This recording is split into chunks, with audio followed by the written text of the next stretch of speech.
Yo, Hey, welcome to the new meta, episode 136. damn, 136. 136. It happened to 135. Oh, wait, we did that Saturday. Yeah, In we did case the you didn't bonus. know, there's a bonus episode. Yeah, You can catch it right now on Fluff's YouTube. literally the There, fastest turnaround I've ever done on a podcast, ever. by the way.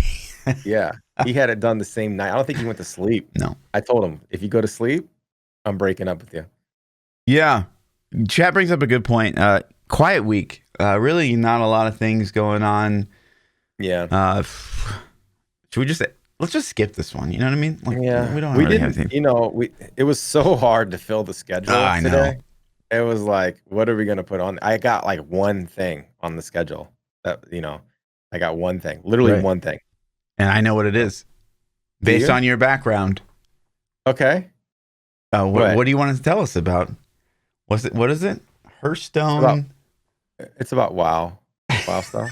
No, the background. Your background is Hearthstone. Why don't you show it Is up? it? Wait. Oh, what? Hearthstone forged Hold on. in the Barrens. Wow. Yeah, well, it's kind of WoW stuff, right? Hearthstone. What is this garbage you put behind me? What is this?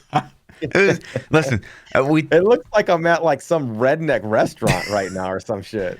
of all the things that were talked about at BlizzCon, PChild just won't shut up about Hearthstone, guys.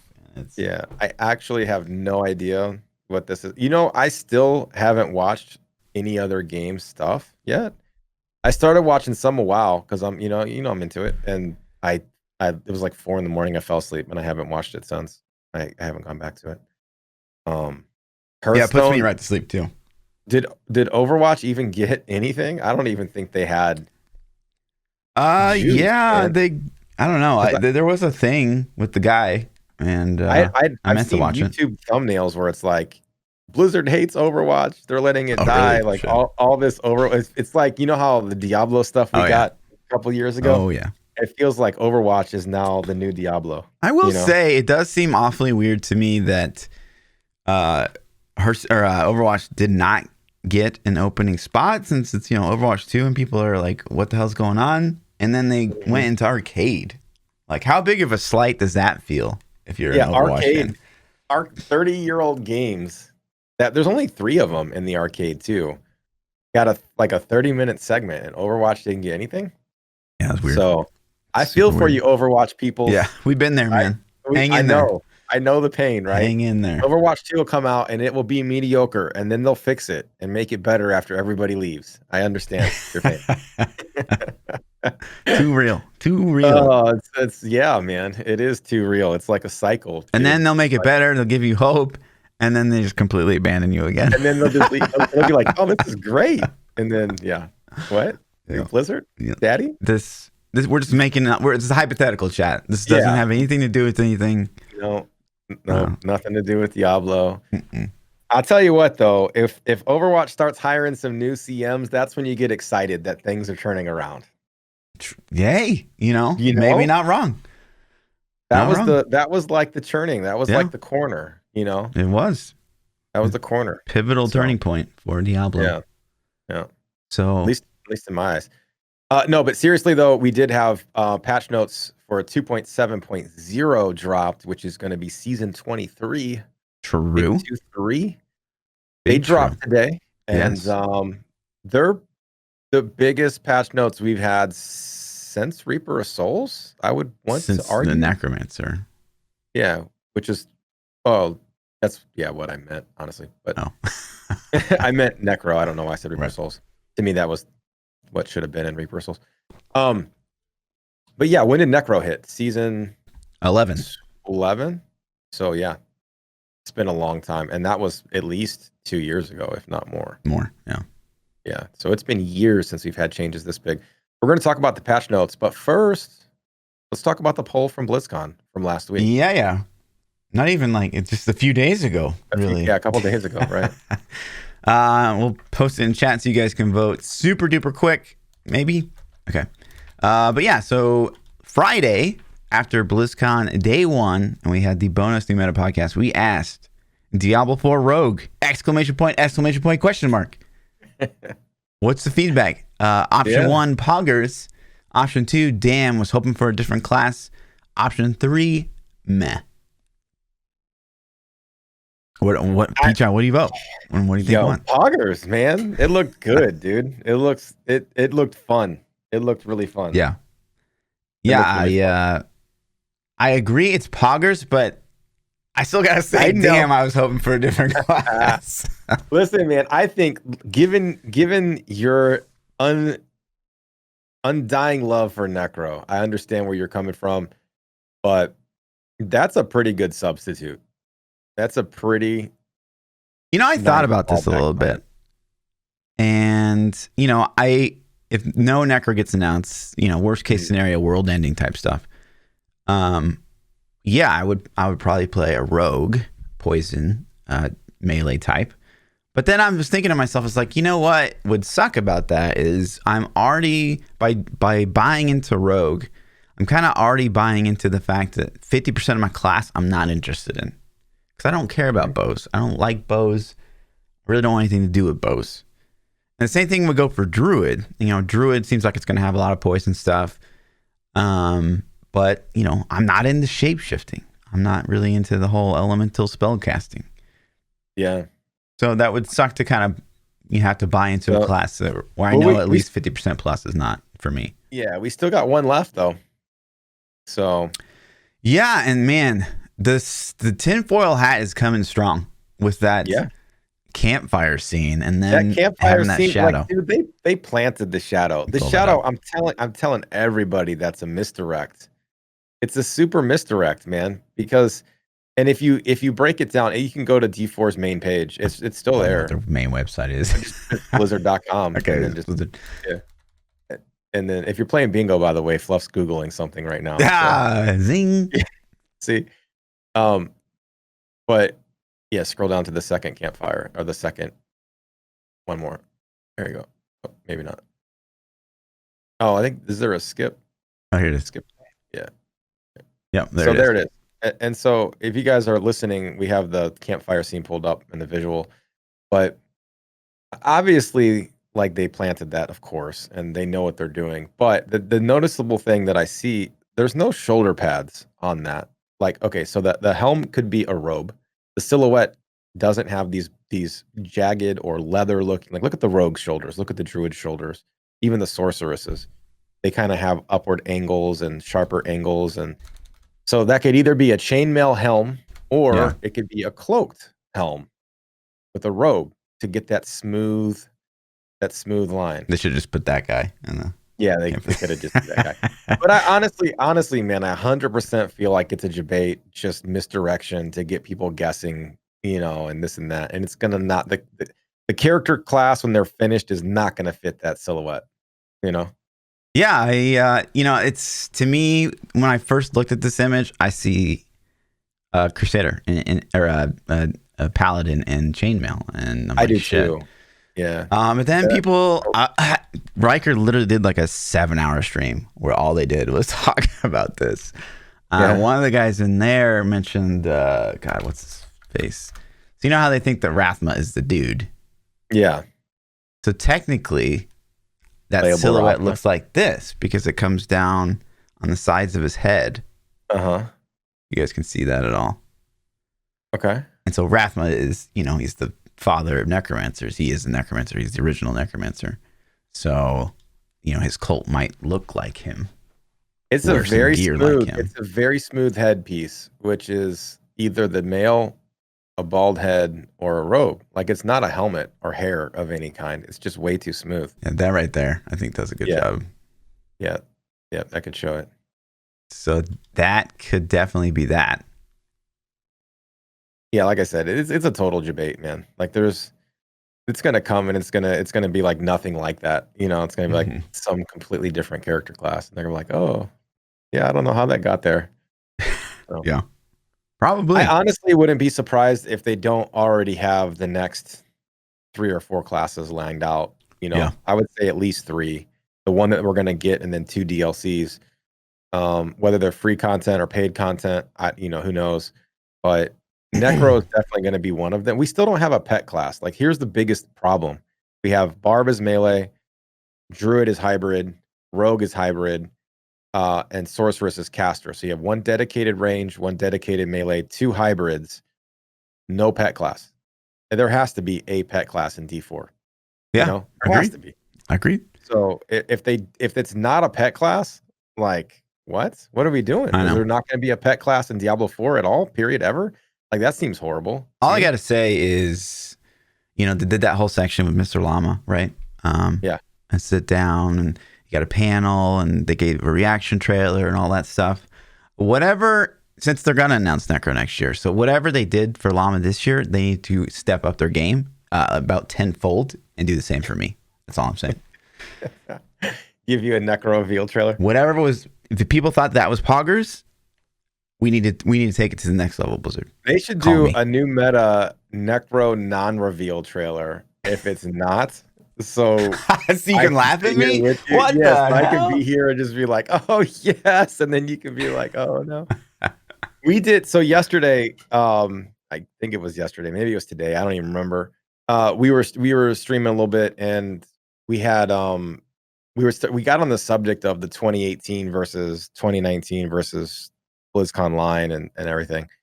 And I brought out some of the never before seen footage of our reactions because I filmed the entire opening ceremony. Like I face cammed myself, right? Yeah.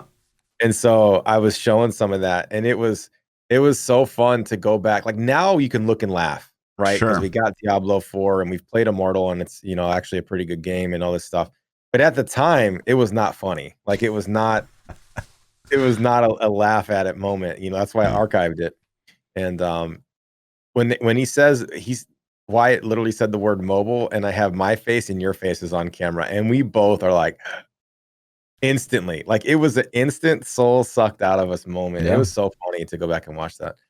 But yeah, it would be fun. It would be fun to do the Necro reveal again. If they did it, that'd be a cool thing.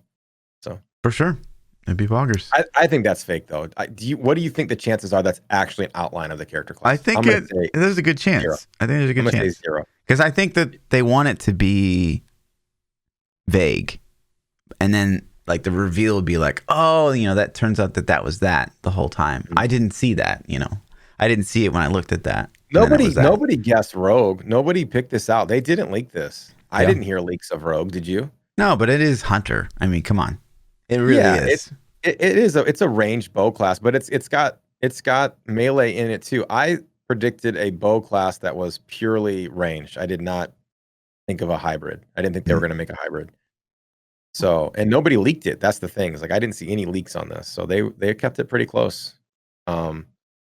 Yeah, I don't think there's a lot. The only thing that makes me maybe believe that silhouette at all is that Blizzard is so bad about revealing reveals. They're like, yo, we're gonna show you a campfire scene. Can't tell you what it is though. It's like, come on, dude. Like you just like we know what we're getting now. Think about how cool the Rogue would have been. I think that was a good reveal though. Like no, the Rogue. Think about how good it would have been if they didn't tell us they were going to reveal. I disagree. I think it builds up the hype because people are tuning in because like I have to find out what the fourth class is for Diablo 4, versus like I don't know what's coming. They're probably just going to give us like another quarterly update kind of thing where they're going to talk about, their design philosophy or something, versus like we're getting our fourth class. That is meat. You know what I mean? I don't know, man. I hate spoilers. I like not knowing anything when I watch content. Like, when Blizzard's dropping stuff, I don't want to know anything. I avoided all leaks for BlizzCon this year around because I'm like, listen, I'm not gonna make videos on it anyways, and so let's go in this expecting to see, excited to see what we're gonna get. So yeah, but let's see the poll. Let's see the poll results. What did you guys think? You better click poggers. Yeah, 63% of the vote says poggers. Poggers. 23% of the vote says, damn, I was hoping for a different class. And 14% of the vote says meh. Who says meh at all? What's wrong with you guys? You'll never be happy. Yeah, just PoE players. They're like, I'm not playing this game anyways. Hey. Pretty interesting, dude. The imbue weapons was pretty cool, man. switching over. And I watched some of the footage to see exactly how that plays out, and it looked like they hit the imbue button and then they get 3 shots. Sometimes it was only 1 shot. So I wonder if there were talents or gear that affected that. Probably, yeah. But they were getting up to 3 shots with the cold and poison. So playstyle looked interesting on it though. It didn't seem to have a super long cooldown, which was cool. So I enjoyed it, man. I thought it looked pretty good, and especially with other we got to see ice, poison, and shadow. Shadow, yeah. I didn't see fire. I'm assuming fire would be 1, 2, and maybe lightning. They can't give them all, because then what happens when they implement COE? You know, then you're swapping. There's too many elements. You know, if they put COE in, I know. We just delete, uninstall. Man. Did you see the Waller mechanic on the boss? Did you see the new Waller mechanic? It looked really cool. You guys that didn't see it, the boss put a wall, and it was a circular wall between it, encased some enemies in with the boss and some outside. And the cool thing is you could damage the wall to break it down to get in or to get out. So it wasn't like wall in D3 where it's just like you're waiting for time. Like you can literally break it, like beat it up and break it. That was pretty cool. So I like it. And then the poll for next week, team. What are you most hyped for with PTR? Option 1, leaderboard filter. Option 2, follower overhaul. Option 3, Firebird revamp. Or option 4, Rathma revamp. I wonder what you're gonna pick. Yeah, it's tough. It's a tough one. Hard one. I mean, there's 2 in there that are like, yes, please. There's all of them are like, no, 2. Yeah, 2. Yes, 2. Literally 2. But we'll talk about that. Okay. Well, let's talk about it then. No, we're doing the QA panel first. Oh my We're God. gonna stall for content. We're gonna this is how you do it. Content. So if you guys didn't know, me and PChild were given the opportunity to sit down and ask some questions about Diablo 4. And so we want to we've heard from me, if you guys have seen the video on my YouTube, but we haven't heard from P, right? He was there. I want to hear some feedback on some of these questions. What you thought and what did you think of the responses, right? Okay. So the first question, he's not going to be able to hear this, so I'm going to have to play it for you guys and then say it out loud to him, just for reference. Person out of, Here we go. Diablo 4. It's hard to pinpoint because it's such a long video. Shit. Right. Of a person out of, people. So I set it up first. Fluffy Face of Diablo. Is there... I see in other games, a large portion of development time is spent on a low percentage of high-end players, a sort of trickle-down hype tactic. Whereas in Diablo 4, we saw that the leaderboards were scrapped pretty early on, which is pretty much the only high endgame activity to do in D3. What do you anticipate will be the direction of these high-end players in D4? So yeah, the question was, we see other games using that whole trickle-down hype tactic.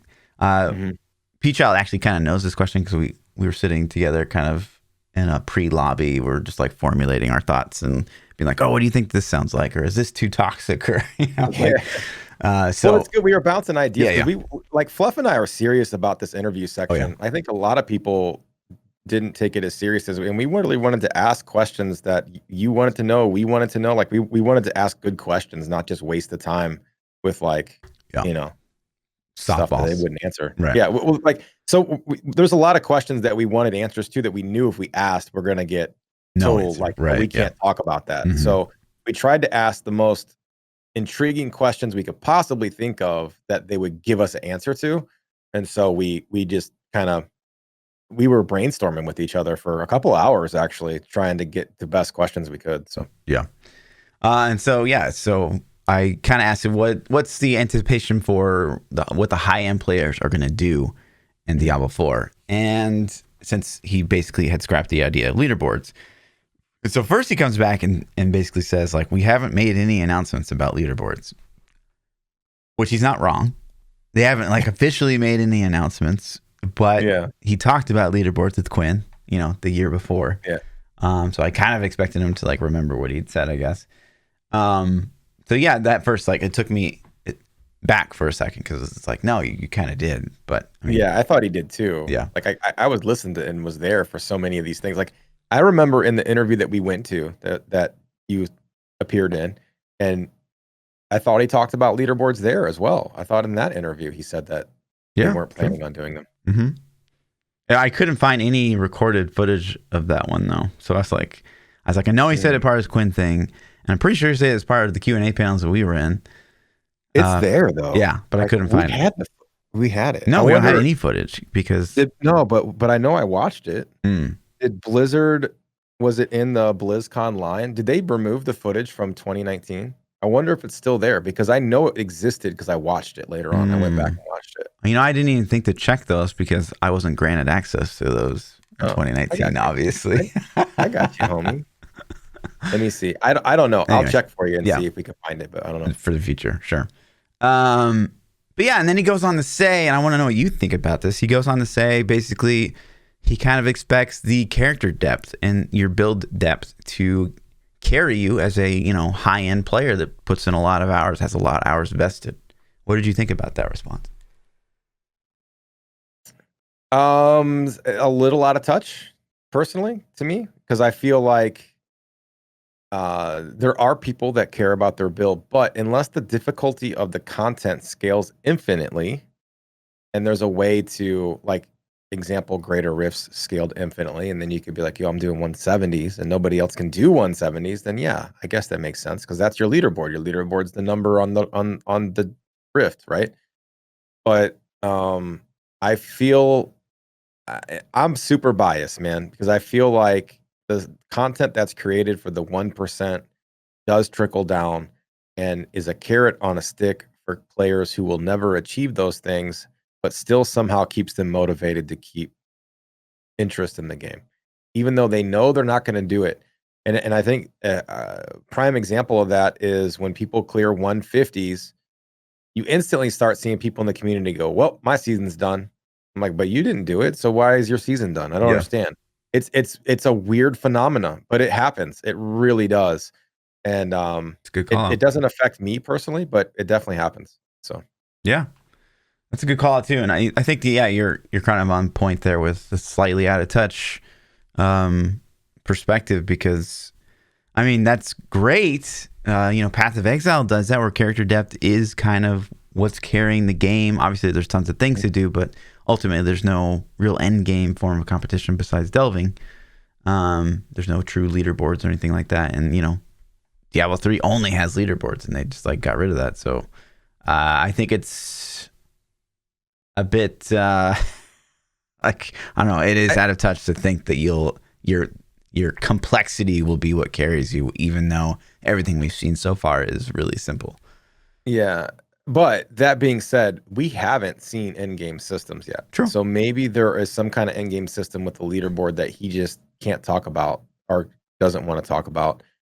Because it seems to me like he 180'd his stance. His stance in 2019, like I remember leaving the meetings and you and I even talking, like he said no leaderboards. WTF. Like I remember having conversations specifically about him saying that.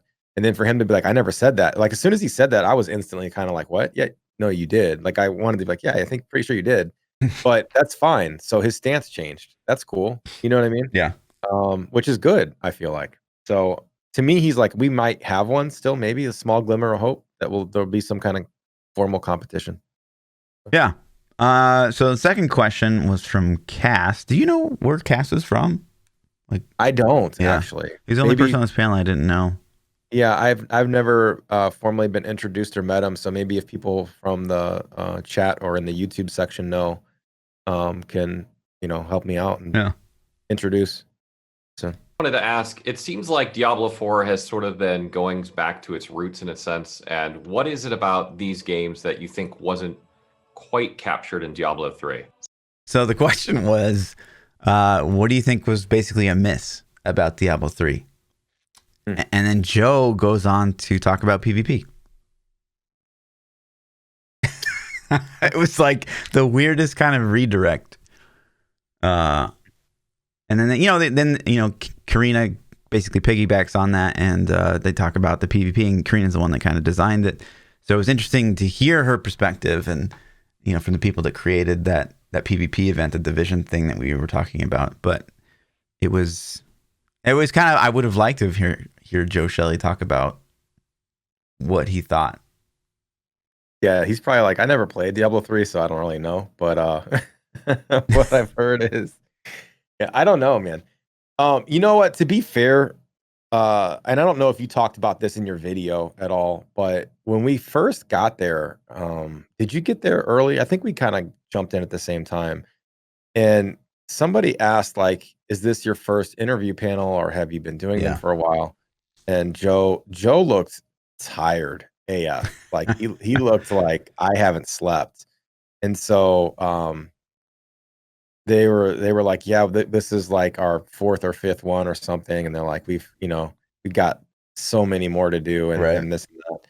And so I jokingly was like, did you guys go to sleep last night? And it wasn't really a laugh. It was just like, was it Karina? What was her name? Yeah, Karina laughed and Joe was like, didn't even smile. He's just like, you're not funny, dude. I was like, okay, my bad. So, I think Joe looked tired in this. Okay, so question 3. Are the shards the only thing that you're going to try to extract from there? I was curious if loot is going to drop from these monsters that is also stealable by other players. I think that adds a pretty hype level to the PvP environment. So is that follow-up from you where, is it just going to be shards from this PvP event or is it going to be loot? Yeah. I was really disappointed in the answer, to be honest. So I almost expressed, I wanted to say my disappointment to them. I wanted to give feedback right then and be like, yo, no, like do it, man. Drop the loot too.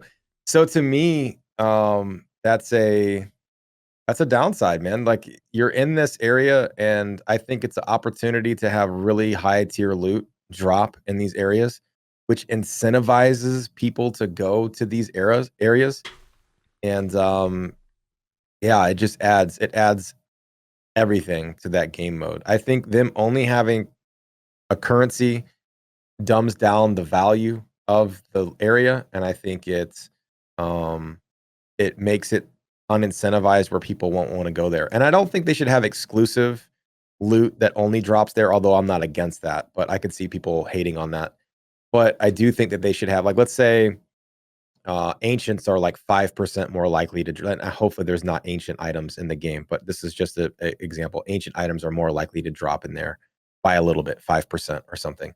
A small number that incentivizes people. Well, I'm gonna go farm today. I'm gonna go farm this event. Yeah. So, I was a bit underwhelmed by the response as well. I do see your point with the loot and how you like remember those moments and maybe get that perfect weapon. You're like, oh my God, I'm going to try a little harder. Like I got to do everything in my power to like stay alive and not die. Get out of here. Yeah. And then you talk about that, right? Those create the moments that you remember. Yeah. So loot does drop in there, just to clarify. Yeah. It's just that the loot is yours. Like people can't steal your loot. And I know there's so many people going, oh, thank God right now. Like I'm telling you, of all the Division experiences that I remember in my head, every single one of them is in the dark zone trying to get loot out of the dark zone or trying to steal somebody's loot from the dark zone. Every single one of them. And there were some great PvE moments in that game. I've done all the raids. I've done all the things.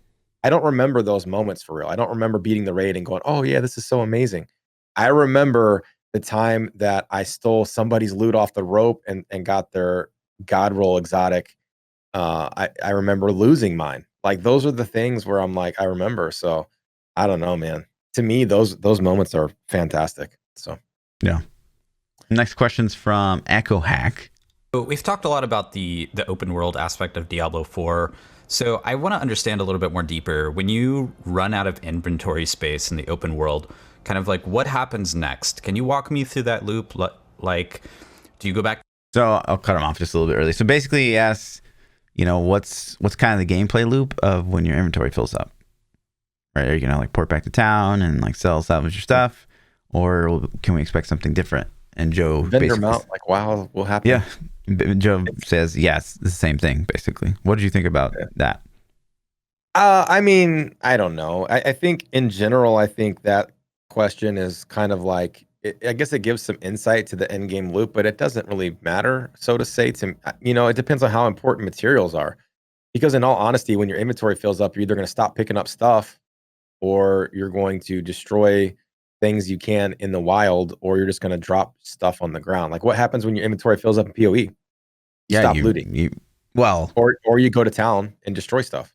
Or you drop you go to stuff town, or crafted. you identify stuff in your inventory and you're like, no, I don't need to keep that, blah, blah, blah. So Yeah. So I don't think it's going to really be a huge influence on the game other than a time sink. And so I think, honestly, more importantly to me, what I would want to know is how much loot is going to drop in the game. Like, is our inventory going to fill up multiple times on a single run?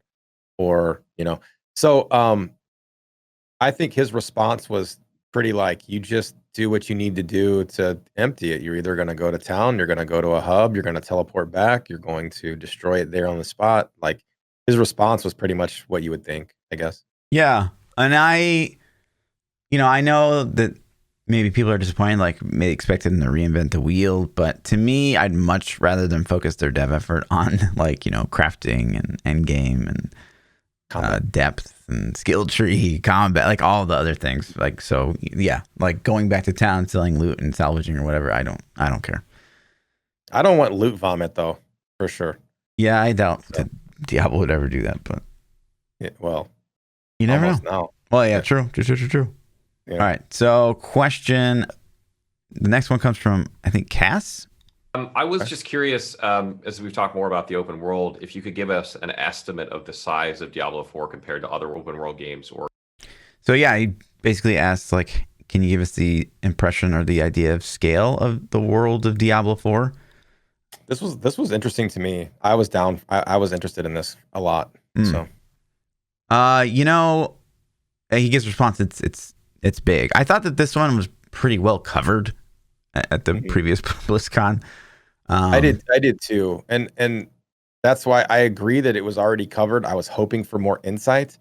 It seems like nobody really has ever done the calculations to see like, oh, it's 20 times bigger than Diablo 3 if you took everything. But Diablo 3 is also very randomized, right? So the size of, let's say you go to I don't know, Act 3 Asmodan level or whatever, or you're working on your way to him, like your version and my version may not be the same number of tiles.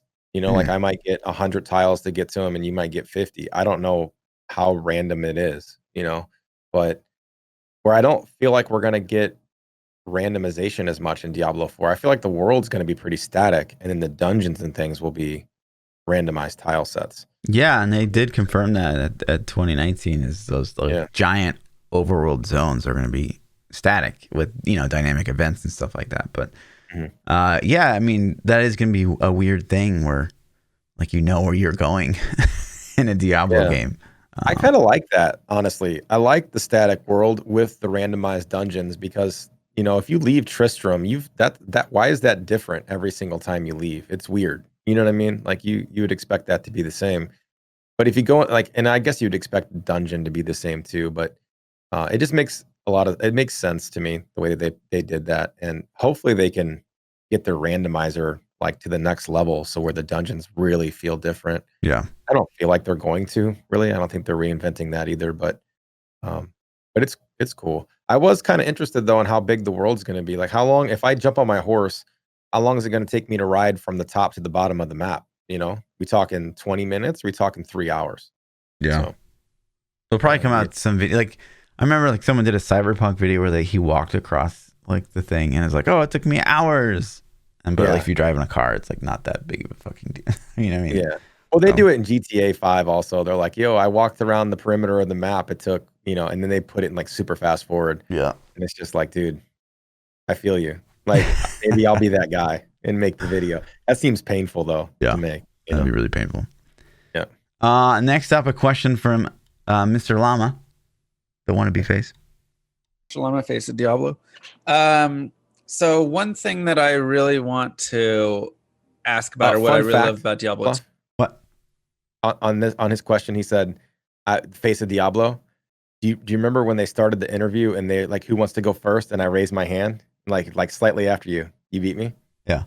if they would have called me, I was gonna say PChild face of Diablo. No. I swear to God, 100%, I was gonna do it to you. And then, Toxic. That's toxic. and then, so then I was still thinking about doing it at some point during the thing. And then after Llama did it, I couldn't do it. I couldn't, because then it's like, oh, you're just copycatting. But if they would have called me first, 100%, I was gonna go, this is PChild face of Diablo, and ask my question. That'd have been toxic AF. Yeah. 2 is that there's hit stun, there's block animation, you've got your hit recovery speeds, all of these things that make you have to play a bit more tactical, as opposed to jumping into the middle of a bunch of monsters and then being able to just jump out whenever you want if you feel like you're taking enough damage. Are we looking at implementing these things in Diablo 4 to encourage that sort of play? Or will it have that style still of, if you're kind of standing in the middle of a bunch of stuff, you can always just kind of dart out if you need? Yeah, so there's a lot to unpack from this I question. kind of heard some of it. Okay. He said that like jumping in and out of monsters and Yeah, and like if block recovery is like a stat you're gonna have to build out, and stuff like that. And I guess from playing PoE, like I'm all for like layers of defense. Like you do have to build out block, you do have to build out like dodge. I don't love the idea of building out recovery, but what did you think of the question and the answer? I feel like that's more of a D2 player mindset than a Diablo 3 player mindset, because we don't worry about block stats really, or weird, you know what I mean? But we do worry about defenses and resistances and things like that. I don't know, man. I guess it's interesting to try to get an idea of how they're designing itemization in the game. But to me, I don't even know if they're that far along to talk about those intricacies yet. Yeah. Do they know that? I don't know. Ultimately, the argument I think here becomes, Llama wants like actual mobs to have a chance to like stagger you when they hit you, like Diablo 2, which I don't think works at all in the current year. But the question here I think becomes, what do you build out stun and block recovery, or do you have mobs do an animation if they're about to stun you? Which one do you choose? Dodge it. Yeah. I don't know. I'm a big fan of the dodge mechanic they built in the game. I loved it in Lost Ark and things like that, and I felt it gave the designers more chances to put one shot mechanics in that were telegraphed, because it's like, hey, you gotta dodge. If you used it ahead of time, tough luck. You know what I mean? So I would think that I would rather have an animation to dodge than just have to stack a blocking stat, because I died because I randomly got stunned by a trash mob, like a little red bar piece of crap enemy. Like, yeah, that feels bad. Yeah. It has some PvP implications as well too. So say you and I are face to face and we're swinging at each other, right? Yeah. And if it's a normal kind of PvP that you come to expect from a modern game, like I get stunned for 3 seconds all of a sudden, and I know that you're playing like a berserker, and you have an ability that stuns for 3 seconds. I know in my head, well, he just used his shield charge, and that stunned me. Whereas if you like randomly proc a stun off a melee swing, like it just gives like a really randomization to like the flow of combat and to the encounter itself. And I would hate that. Yeah, I get lucky as hell back-to-back stun procs on you, and you just die. Yeah. Because of RNG. Like it's it's not a skill-based thing. It's just like it's like Mace stun and Arena in BC, which they're about to bring back with BC Classic, but that was literally a thing. Maces had an inherent chance to stun on hit in BC, and I remember doing arena games with maces specifically just for that. And when you get back-to-back mace stuns and Wind Fury totems, you could literally just outright kill somebody, and they couldn't do anything about it. And it was cheap. It was cheesy. I didn't like it. So yeah. I don't like undodgeable or avoidable damage. If you mess up, cool. But if the game just randomly decides, you know what, you're just gonna die, that doesn't feel good. Yeah, I agree. I think that obviously the telegraphed attacks is the more modern approach than building out like an invisible stat. Yeah, they should play Lost Ark. Like the boss fights in there were. Well, Llama should play literally anything else. Yeah. That's funny too, because I've gotten so much hate actually on my most recent Diablo 2 Q&A panel about some of the questions I asked, and I gave my feedback to every question, and there's just obviously a ton of Diablo 2 purists and Diablo 2 fanboys out there, and they're like, "Oh, you're a D3 guy, like you bring your D3 perspective into the game," and I don't even know if I would call myself like a D3 guy, really. So when I give my approach on something, it's because I've played Lost Ark at a crazy high level. I've played PoE at a crazy high level. I've played Diablo 3 at a crazy high level. I played Diablo 2 15 years ago at a high level. So I feel like I bring a lot of different perspectives. It's not just D3, but it's cringe. Yeah. And everybody's opinion on what they like is different too. That's why the game has to cover different facets as well. Yeah. Like, it's just everybody's got their thing. And so many people are like, don't even bring PvP into the game. And I'm like, no, please do. Like, to me, that's what I'm probably looking most forward to of anything is PvP. But I completely get the other side of the table that like, hey, you're not going to like it. It's not for you. Cool. That's fine. Agreed. So. All right. Next question from SPR. So my next question is the design choice between game modes. Diablo is a very story-based game. It's a lot about isolation and desolation of a player. It's a private story, especially in campaign. Now, solo self-mode is a game mode that a lot of people enjoy playing. I'm just going to cut him off because SPR, if you don't stop him, he just keeps going.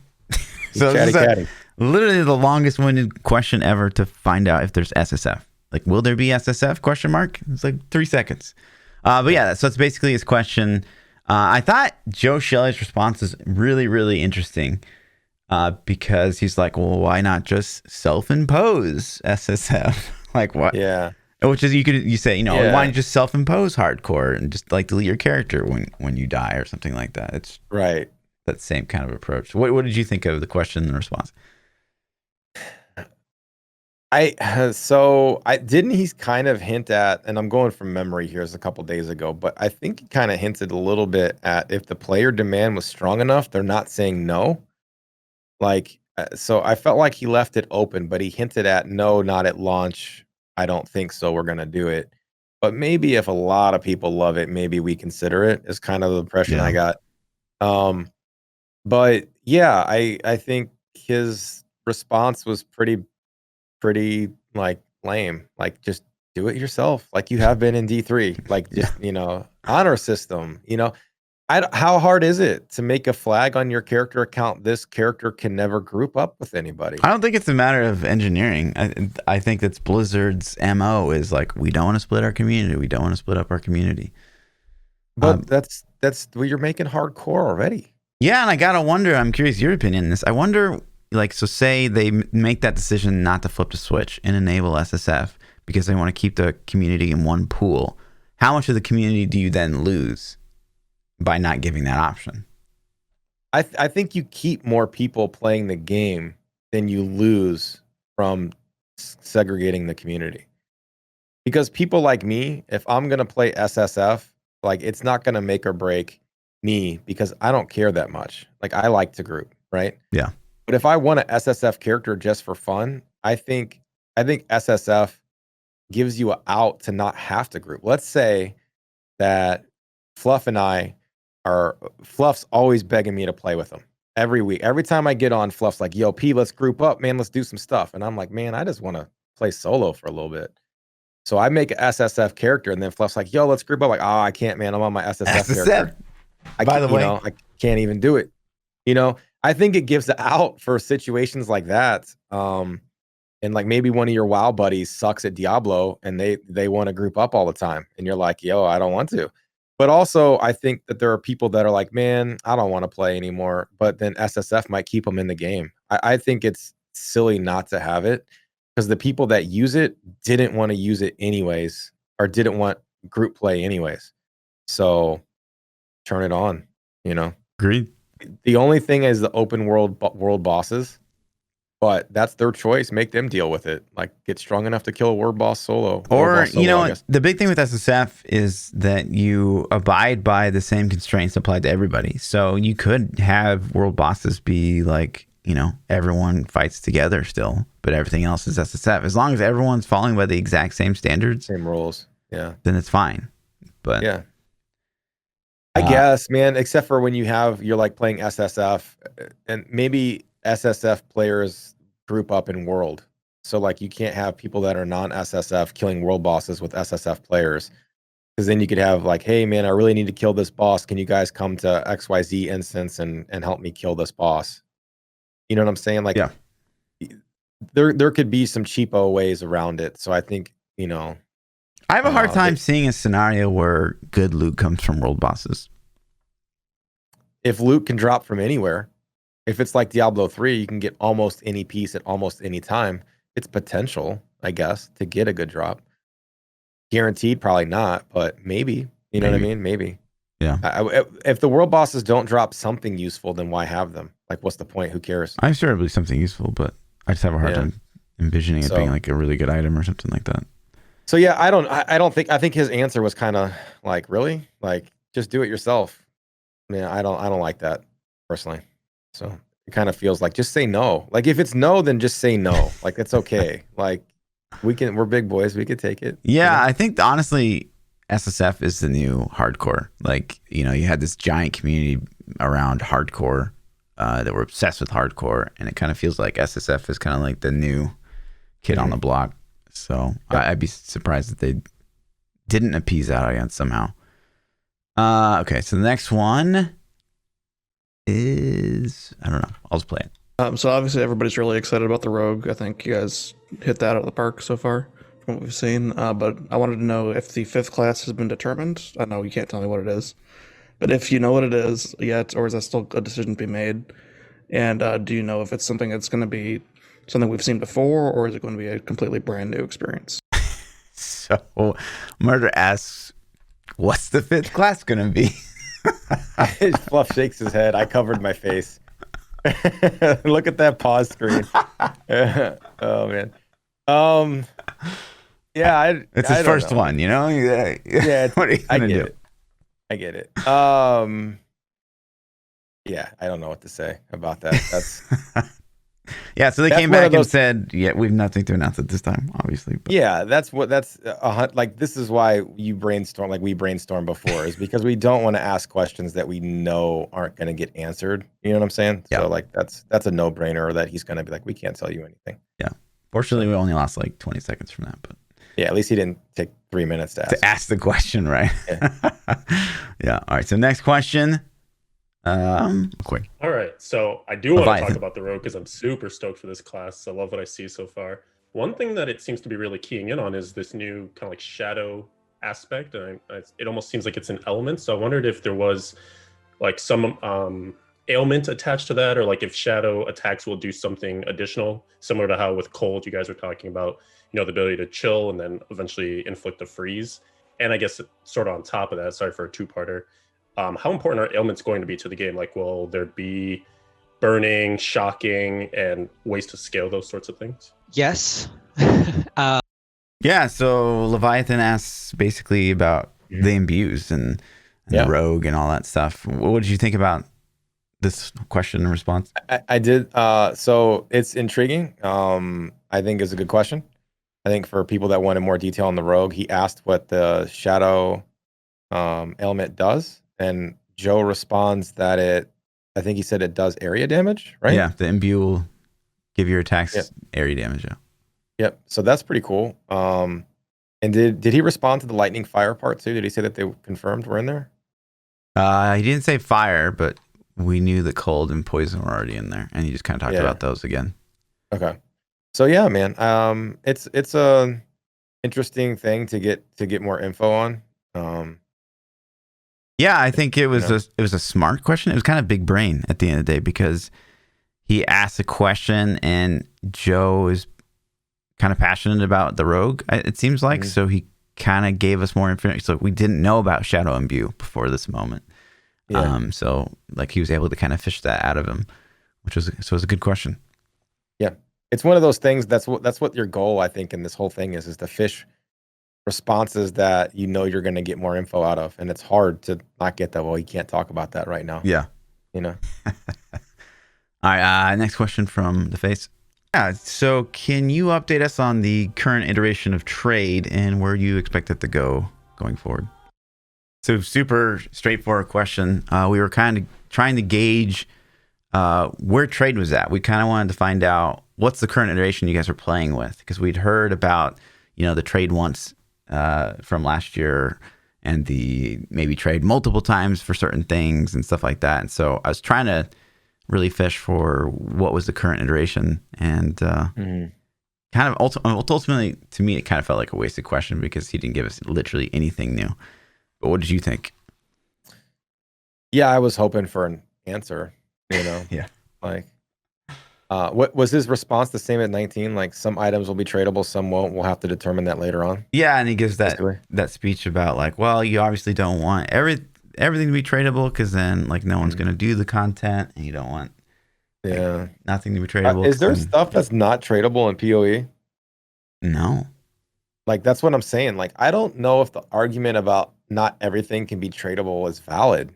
I don't even think it is valid though, because you got your hideout people in PoE, people that never do any of the content, but they just like trade. But who cares? I don't know. I guess I do. Like if that's the game they want to play, get good and kill Maven. Get good and kill Awakener, bro. But I mean, who cares? Like, I'm with you, right? Yeah. But I'm saying, to me, does it matter if they never leave their hideout? Why do I care? I guess let me rephrase that. It only matters if there's a leaderboard or some competitive aspect to the game that has rewards associated with it, or some kind of competition. Because if there's, at the end of the day, if Diablo 4 doesn't put any kind of ladder, any kind of competition, then who cares? Like, you sit in your hideout, bud, because we're not fighting each other for clout. Like, do what you got to do.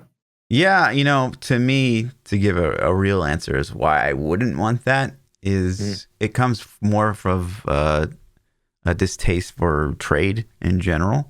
Like, I don't want to have to play the trade game, right? So if everything and anything is tradable, you're gonna have to play the trade system to make that currency. No, just self-impose SSF. You're gonna have to play that to get the best stuff, and I just don't want to do that. I don't want to do that at all. And again, I think it makes it too easy. The rarity of items is another question we don't have answers to, too, that plays into that, though, right? So, like, an example would be PoE talk. Like, how common is a headhunter belt drop? A native drop, probably not very common at all. Like, very rare as hell, right? Yeah. Like, super rare. So what are the chances of me getting one if I don't buy it? I don't know, like once I guess it depends on how much you play. I don't know. Yeah, like but a super rare is the point I'm saying. Yeah. So, but if it had Diablo 3 drop rates, like, what are the chances of getting any item in Diablo 3? 100%. 100%. Like, guaranteed every season I can get any item I want. Yeah. Right. So I think that's a lot where this comes in too. Because, like, if they have items that are super rare, super important, super build defining items that are, you're not going to get this if you don't buy it. Like, chances are you're not going to get it. Then trade's super important. And then if you get one and you're not even playing the class that can use it, oh, poggers, look what I just got. Look at the money I just made. But if it's like Diablo 3 and everything drops every season, and 2 months you got every item you could possibly ever want, how important is trade? Well, at that point, I'm scared with the game's health in general. But trade's way less important. But you're going to make alt character and just buy everything. You buy your full set in the couple hours. So I see downsides to trade. I don't know. I PoE, I think, has so much loot and so many things that it makes it better. I'm on both sides of the fence, man. I don't know. I think I just got to have more info on what the end game systems are and how competitive they are, and if there's competition, on how much I care about trade. Yeah, I mean, the progression thing that I worry about, especially from what we've seen with Diablo 4, is eventually you maybe get to the point where, like a legendary affix is randomly assigned, right? At like loot time or whatever. And so maybe you get to the point where you have all the legendary effects that you want and on gear that you're happy with, but you're like, man, I would really be able to take my character a little bit higher if I got this legendary enchant on a pair of gloves instead of on my boots like I have right now. And then you just trade for it. And I think that that's a problem with PoE. If players really know what they're doing, like if I were to start Trade League tomorrow, I would have a character that would be a god in 2 days. And I don't like that. I don't like anything about that. So I don't know, man. To each their own, I guess. But if I'm immediately bored 1 week into a season of Diablo 4 because I've got literally everything because I open trade, then that's kind of sad. I agree. I agree with that. I also agree that if people want to sit in town and trade and never leave, I don't really have a problem with that either. So I see both points of view 100%. Yeah. Because I'm in the club that I don't want to tell anybody how they should enjoy a game. If you're enjoying the game, that's awesome. I don't care what you're doing to enjoy it. Have fun. But I'm with you on the fact that if you can buy your gear very quickly, then the game is not going to be fun. You're going to lose interest. I don't care. I don't care. You're going to lose interest, Yeah. So yeah, man, I was hoping for something. We got the same cookie cutter answer though. Like we worked on the phrasing of the question to try to fish out more details too, so hard. And we got absolutely nothing out of that question. So I even use like dev talk. Like, what's your current iteration of trade? Like, tell me what you're playing with right now. Yeah. Nothing. So that was sad. Got nothing out of it. All right. So the next one, I will say if they do have open trade, which, if at the end of the day, Blizzard's like, it's the right play for us. We're going to have open trade. Mm-hmm. Okay. But like, you have to have SSF. If you have open trade, you have to have SSF. I don't think they'll have open trade. I think they'll do it with the Warcraft style. Well, they'll have BOE equipment that's filler spots. Like you just got a brand new character. You can juice them up to mid-tier off trade for a reasonable price. It'll probably be like expensive currency, however they manage that. And then after that, though, you got to get the drops yourself, And I think that's a good system. I like that people can't buy their gear in World of Warcraft.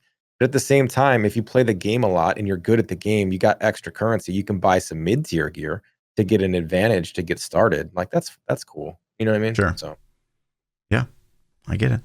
I would obviously prefer that to the open. I think that's probably the ultimate system that they'll hopefully go with. All right. So next question. I wanted to get back to the Rogue, which I believe is the coolest class you've ever made. So good job. And I wanted to know, how is that going to be with like pure melee or pure range build? Is it always going to be a combo?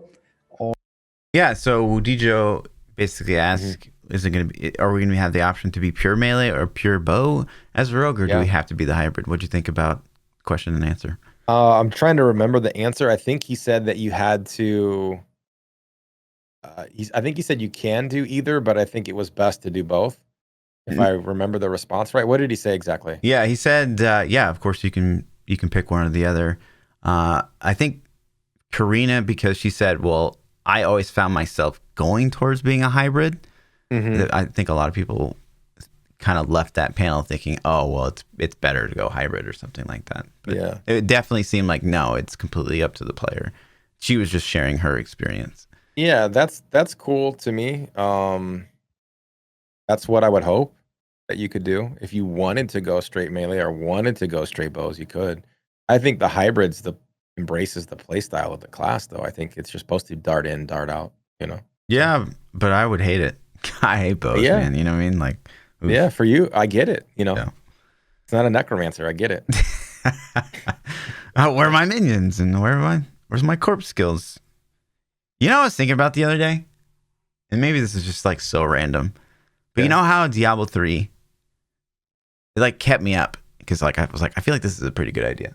Diablo 3, how you have a problem with corpse generation in Diablo 3, right? Like, unless you have Land of the Dead and there's no corpses around, you're effed. And you left like 100 corpses, 2 tiles ago, right? Yeah.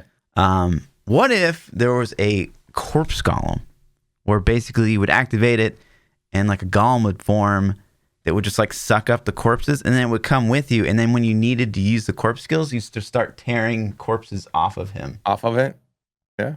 Like a lance would just like, I was like, damn, that'd be fucking dope. Plus, he would look cool. And it could get like bigger the more corpses he has and stuff like that. Yeah, that's a cool idea. Every golem pulls a sled that's got all the corpses just piled. He picks them up and throws them on there and just drags it behind you. Yeah, man.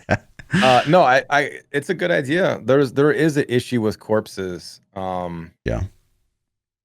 And that's always, but that kind of plays into the fantasy of like you need a corpse to get powerful, you know, I guess. If you ever were in the medieval times and you fought a necro and there was no dead bodies, what did he do? I don't know. Exactly. You know? So but that'd be a cool animation like option too, because like you use the last corpse and you're just like tearing his like flesh and bones away and stuff like that. Like D4 would embrace that hard. Yeah, for sure. All right, next question. Or can you do wait, one that's or the the same other? question. Accomplish it. In the Q&A, they had mentioned that the the rogue class quests were kind of a central identity for just the rogue, and we weren't going to get similar features for the other classes. But are those class quests going to be just for like introducing their various sub-factions, or are there going to be continual elements added throughout the entire story of Diablo 4 to give them like additional context into things? Yeah, so the question is kind of, it's 9ball, and so he wants to know about like lore and quests and stuff like that. But I think the big thing to gain from this is, like he asked about, the faction, right? The faction quest, is that going to be the class quest? Is that going to be a thing for all the classes? And they basically say, no. So what did you think about that when you heard it? I'm gonna be honest, man. I don't care about lore that much. Yeah. Like the class quests to me are just to unlock the abilities. Yeah. And they can have some really cool quests that the very first time you do them, you're like, oh, this is dope. But every season, if you have to do it or what, we don't know how the end game is gonna play out. By the second or third or fourth time you do it, you don't care. So to me, it's just a means to an end. I do think that his story, like, are they going to keep evolving the class quest, throughout the expansions and stuff, is kind of an insight to what are they going to do with guys. I don't remember his response was that we're going to keep adding things to the game, I think, right? Mm-hmm. Something to that effect. So it seemed like a pretty cookie cutter answer. Yeah. Cookie-cutter. I think that the interesting thing here was like, well, so we saw the rogue got 3 specs, and those will be unlocked through like the class faction things. So I think a lot of us were hoping like, oh, well, maybe this means other classes get multiple specs. And then there's like, no. But then he's like, but then, that's a really cool thing. Yeah. So. Yeah, I think it's cool. But at the same time, he's like, well, he related that back to, well, the sorceress has the enchanting system. And I was just like, that doesn't even remotely compare to everything the rogue has. Man. Yeah. Yeah. So I think so. To me, it seems like the rogue is such a much more fleshed out class than the other ones that we've seen so far. And it's like the enchantress's system doesn't hold a candle to the rogue's systems. So like you're gonna have to, if you implement the game this way, people are gonna play rogue. Like you're gonna have 90% of your player base be the class that's OP and fun, and the one class that looks kind of generic. Like you're only your diehard sorceress wizard fans are going to play that, Yeah. So, but because it's so early, like we haven't seen I'm sure the druid that they're testing right now isn't the same druid that we played back at BlizzCon 19. Mm-hmm. So at least I hope not. So yeah. All right, next question. We see a large focus of games like World of Warcraft, for example. Their end game is alt character driven, and some people only want to focus on their main character. Will Diablo 4's endgame be able to sustain people who want to focus on a singular character? Yes. Yeah, so great question. Will, Diablo 4 make a focus on the solo player or the solo character idea versus like basically forcing you into making alts or quitting like WoW does? Yeah, this comes from all of my WoW play, and I'm not against the alt character system. WoW embraces it super hard, but I feel I wanted to get an answer if Diablo was going to be able to sustain a single character. Can you just play like you for example? You love Necro. If Necro's in the game, I already know you're not going to play another character ever, right? I mean, so yeah, maybe it's like can Fluff play a Necro for 2,000 hours? You know, can and I have. Let's go. that's what I'm saying. Or is he going to run out of? I almost wish the answer I got to this was not at all what I hoped for. Yeah, because I don't even think he answered the question. No, it's a generic answer. It's like we're gonna cater to both. Smile. Yeah. I'll honestly wish, even though I want the answer to this question, I didn't get it. I honestly wish I would have asked, is Diablo 4 going to use time-gated in-game activities or not? And I think that's a more direct question to the answer I wanted. You know what I'm saying? We need to write that down for next year. Yeah. Are you going to use time-gated activities? Because if they don't, then you can grind forever, right?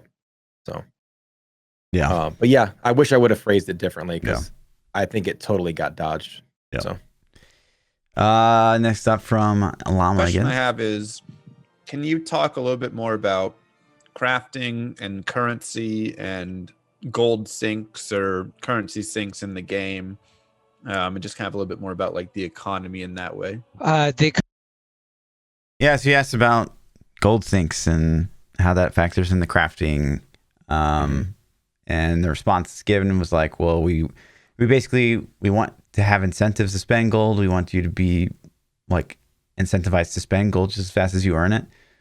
That was kind of like the generic response. What did you think about the question and the answer? good question, I guess. Cookie cutter answer, like cookie cutter. I didn't expect. Yeah, there's a lot to unpack from that question. It's like, tell us about crafting and tell us about what you're going to spend gold on. You know. And I feel, honestly, I feel like most of the answers we get are going to be dodges or information we already know, because they're going to tell us everything they want us to know already. And so we're trying, like, the goal of this panel for me is to try to get information that we haven't gotten, and they're going to be so hesitant to give it out. So yeah. Question 16 from Dread Scythe. For you making sure that with all the new things we're getting, that the rogue maintains fluidity and doesn't occur unintentional stutter stepping while we're playing. So yes, if you know, it kind of seems like is lag a consideration for the rogue, and of course they're like, well, yeah. And I think they do a good job of like pivoting the answer into giving us more information about the animations of rogue, and through this we find out about, you know, the dodge was kind of revamped based on community feedback. But what did you think about this section? Yeah, I don't really I don't really remember the question or response too well. So going off, it was just kind of like a, how is this gonna play? It's gonna play good. Okay. You know what I mean? Like, you know, of course they're gonna be like, it's gonna be fine, you know. Yeah, we think a good amount of lag is fine. So yeah.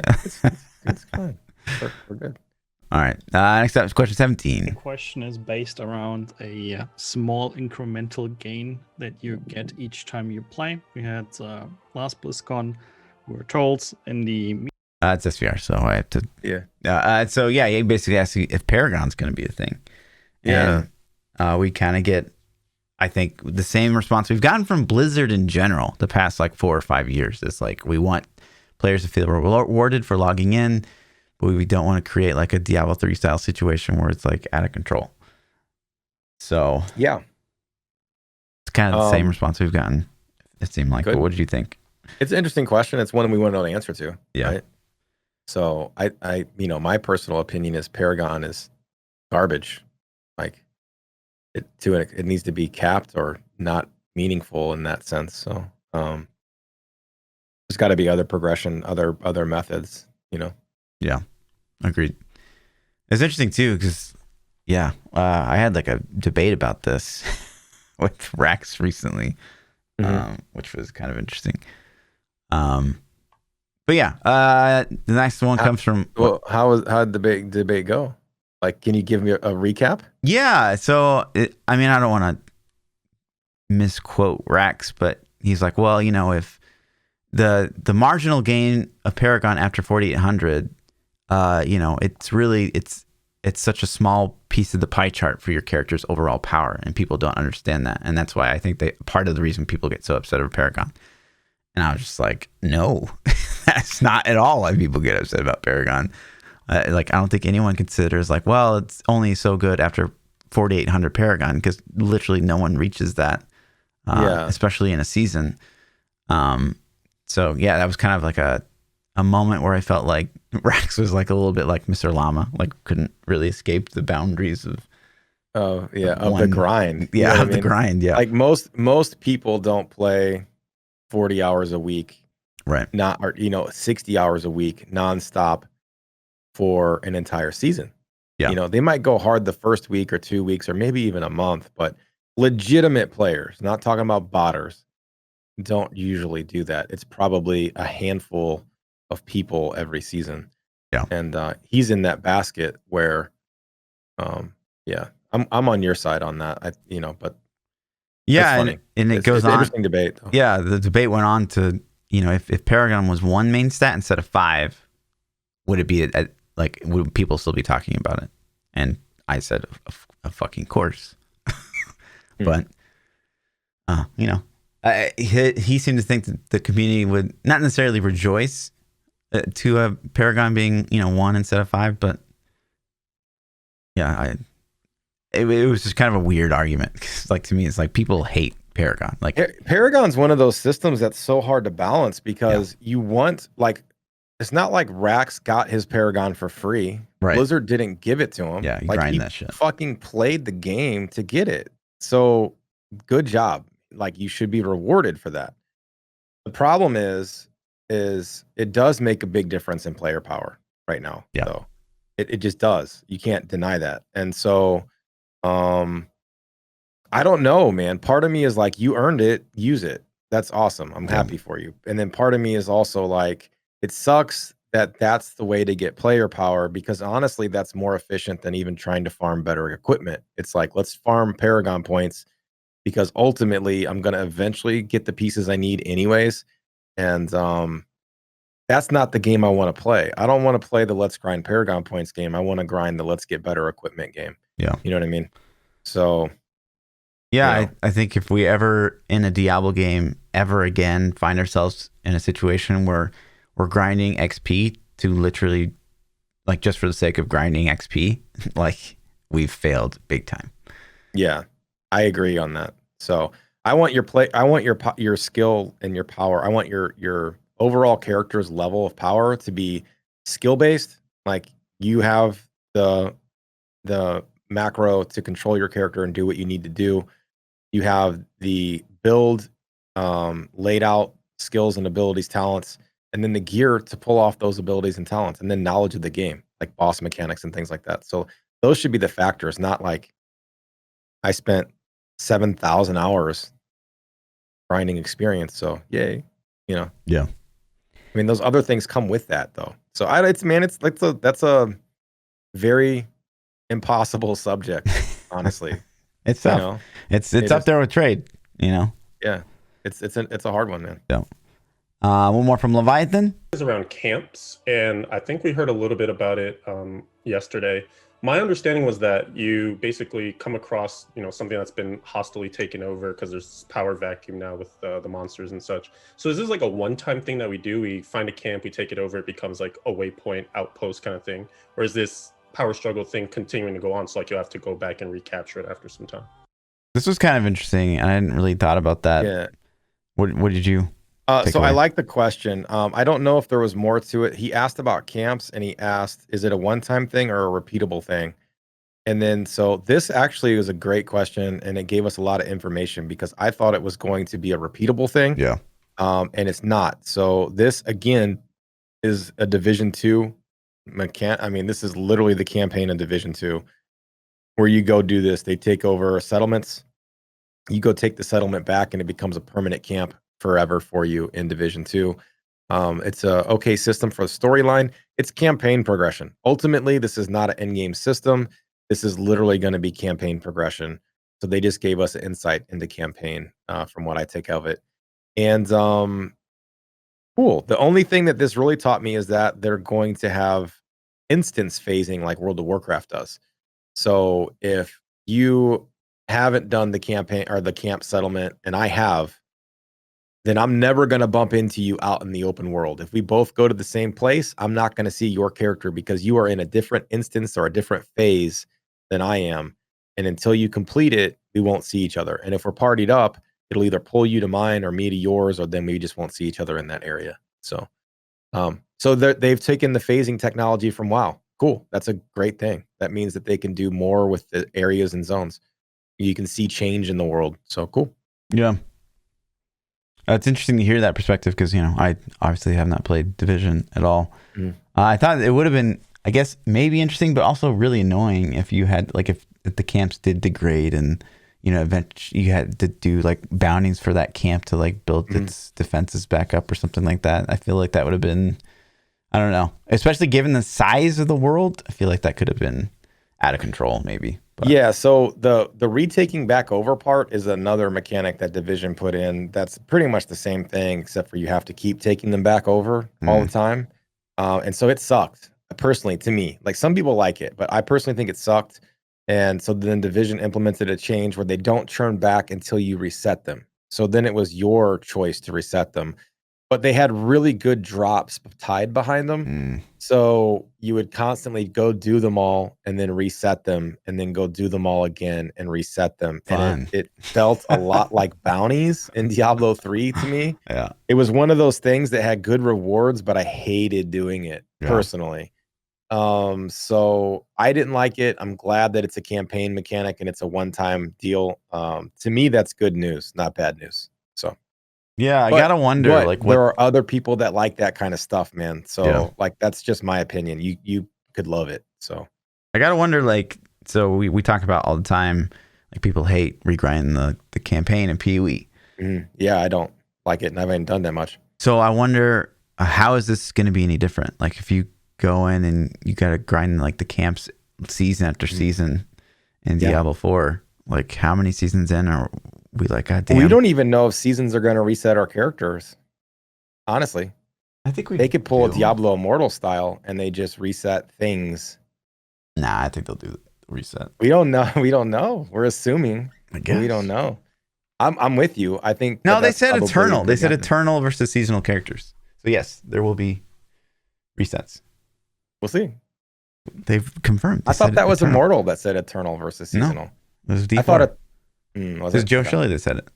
Okay. So it has to be D4.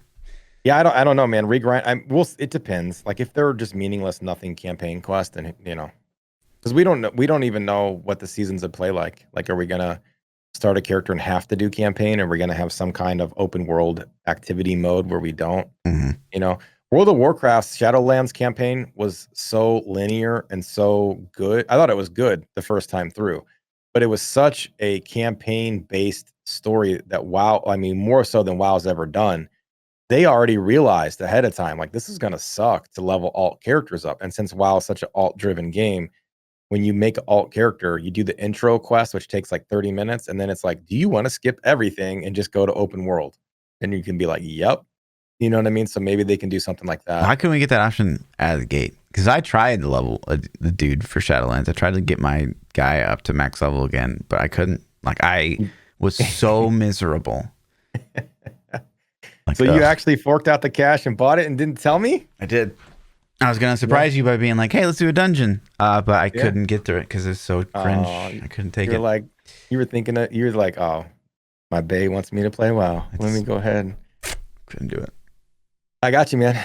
Yeah, it's I thought it was a good story, but yeah. Who cares about story? So next up we get Jay Murding asks, basically, is hardcore gonna be permanent death in PvP? Yeah. And the response is, he kind of went into the scrolls of safety or whatever they're called. And how they talked about those before.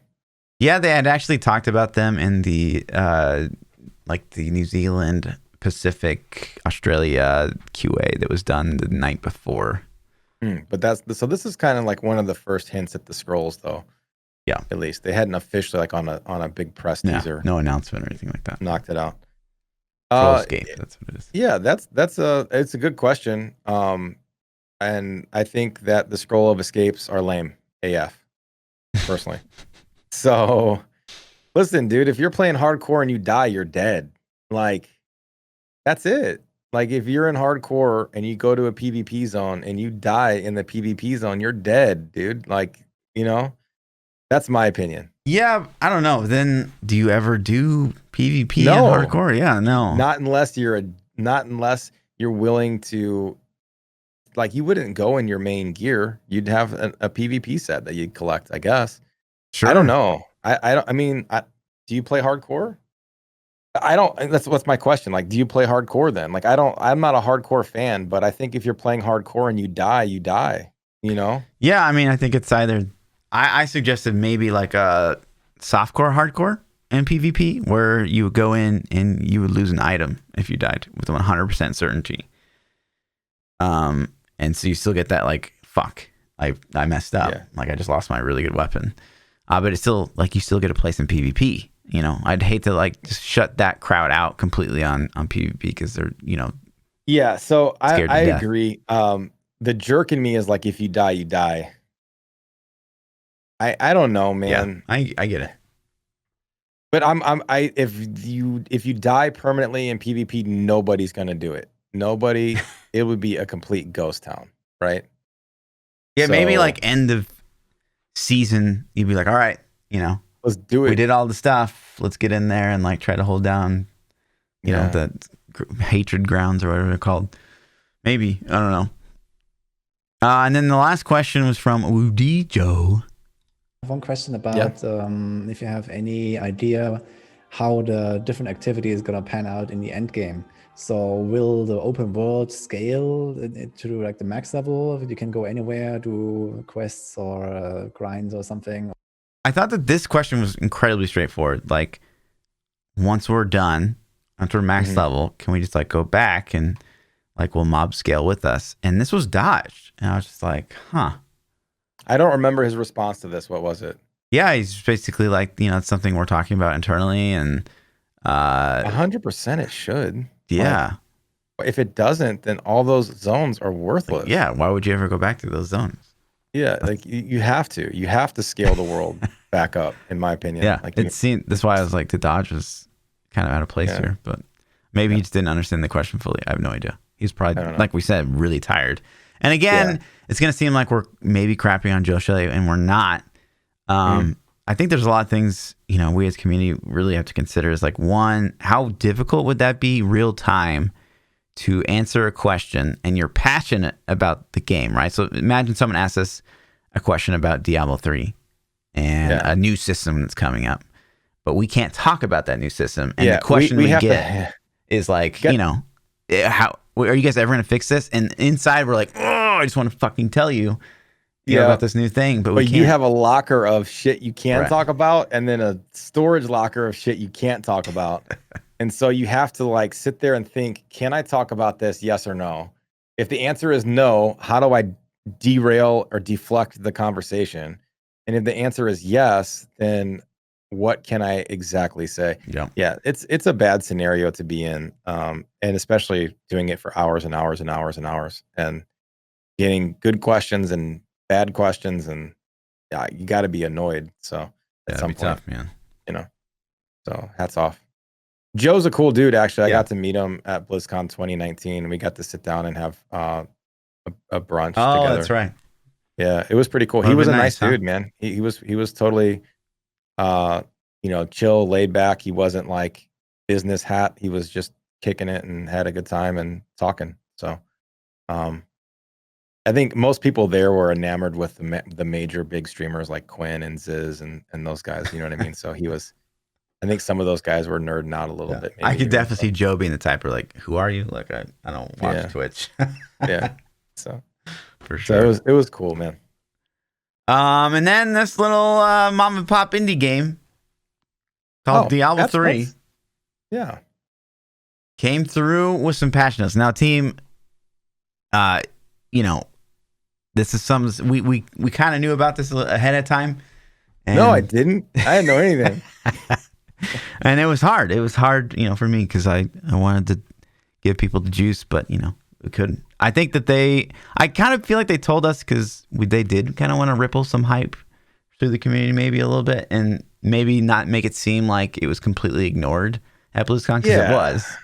Yeah, I agree with that. I didn't say anything. I know some people leaked some stuff because people were telling me stuff that they shouldn't have known. Really? And I'm like, somebody leaked. I got some DMs of like, is it this? Is it that? And I'm like, somebody told somebody. You know what I mean? Because some people knew.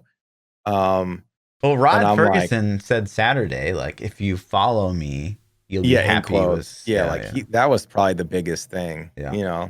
So. So this is the rumors that Fluff and I were talking about. Yep. If you guys have been hounding me ever since Fluff brought it up, I wasn't going to say anything, but Fluff brought it up. I did want to generate that hype. I mean, because I felt the community was in a bad place. So you've been hounding us for a long time, and this is what we were talking about. But to be fair, we didn't know what was going to make the final cut and what wasn't. Yeah. So it was pretty much what we were talking about. Pretty straight on. And let's just get into it, man. Let's read some of these notes. First of all, we should get into first here. What's that? Is literally what the new meta is responsible for. Yeah, 100%. This is us. If anybody else even thinks about taking credit for this, get out of here. You get out. So yeah, we basically get a leaderboard filter, the thing that we've been talking about on the New Meta podcast for like over 2 years. Yeah, finally made it into the game. Right. And honestly, so I think I have a little clarification because this is something that I was asking, that I was interested in. Hold on. I'm going to try to find exact verbiage so I don't screw this up. Go ahead and read it real quick while I look for this thing. Yeah, tell them what we get. Yeah, if you guys have been living on a rock and didn't see the announcements today, we do get a solo class leaderboard filter. So now, not only will we be competing for, like, I want to be the overall number one Necro that I am every season, but we're going to be able to compete per class set. And on top of that, as far as no class set, so the LOD builds, which would all be competing with each other, but it's still better than nothing at the end of the day. So yeah, we're going to have at least 6 different types of boards altogether. And of course the overall, so 7 in total. But this is huge, being able to push, Pestilence as rank 1 and being like, what, I'm 3 tiers ahead of everybody. Let's go ahead and push Trag'Oul rank 1. Let's go. Right. Let's get all the rank 1s on the Necromancer. Like, this is going to be really, really cool, I think.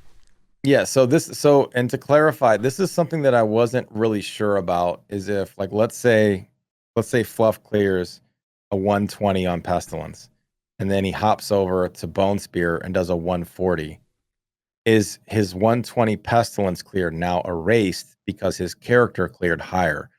And so I think it says, you're like, as a FYI, each of the sets per class will have a drop down to help with your filtering. The registry will be based on the set of armor that you're wearing. So to me, the wording sounds like every set, once you have a set bonus applied to you, a 6 set bonus, I would imagine, then it's going to tag that as that leaderboard clear for that set.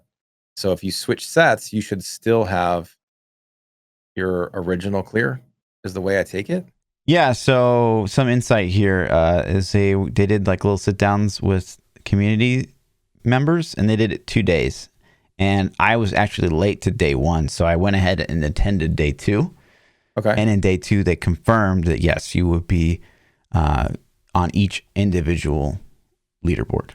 You would not only have, like, say I cleared a 120 on Rathma and then I cleared a 130 on Trag'Oul, my 120 Rathma would still be on the board. That's good. Yeah. We didn't know that on day 1. Yeah. So that's really cool. Yep. That's good.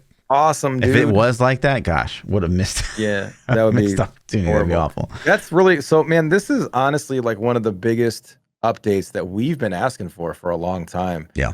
And I think that this is kind of going to get swept under the rug with all these other changes that are happening. But the importance of this, I think a lot of people will feel liberated to play the set that they want to play because they can now compete with other people playing that set.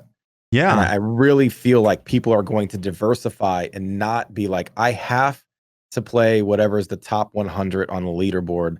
Now I can be like, dude, I love Natalia's. Absolutely. What's the top Natalia clear?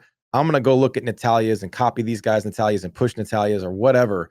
And I don't feel like you're like, well, got to play God DH. I'm playing a Demon Hunter. Now you can be like, this is my favorite set. I'm going to play this. And I don't think that that's going to get emphasized here, but that's huge, man. That's massive. This is so big for Diablo as a whole. I think this is probably one of the bigger changes in the patch notes. Yeah, I 100% agree with everything you just said. Like, that's so cool that we're able to do that now. But on top of that, I think, there are a lot of players out there that they play what's on the board, and so they would never even consider like throwing on Traggle because like I don't know what to play. I don't want to. They're not going to get on YouTube and look up a bunch of guides, and then when you find a guide, it's like, is this even up to date anymore? 7 years old. And, and so they can just pick Traggle and be like, oh, okay, well that's how I play with Traggle. Cool. So this just has so many implications, and I love this change. And again, it goes back to that whole like marathon mindset of. Yeah, I finished 1500th overall, but I'm a 40-year-old, female from Boston, and so I'm ranked 2. You know what I mean? Like, just being able to drill down into those stats to have a better view of how you actually finished is really cool, and it feels good at the end of the day. Yeah. The only thing that I felt was a miss here was the hours played. I would have really liked to have seen like an hours played filter for those guys that are really casual to really know. Yeah, that would have been cool too. Hours played in Paragon. I think Paragon filter would have been another nice one to add to the mix. If I could say, show me the leaderboard for everybody under 2,000 Paragon, I think that would be cool. Yeah. Honestly, I think that might incentivize not giving a crap about your Paragon too. I think that would put a lot less emphasis on. Yeah, I agree. Like I got to get 7,000 Paragon this season. I think people be like, well, it's okay. I'll get what I get.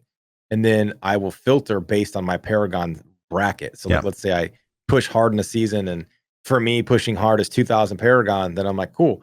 Show me everybody that's sub 2,200 Paragon. And then boom, I could be like, yo, rank 1, or I could be like, damn, rank 1,000. Holy crap, I suck. I need to pick it up.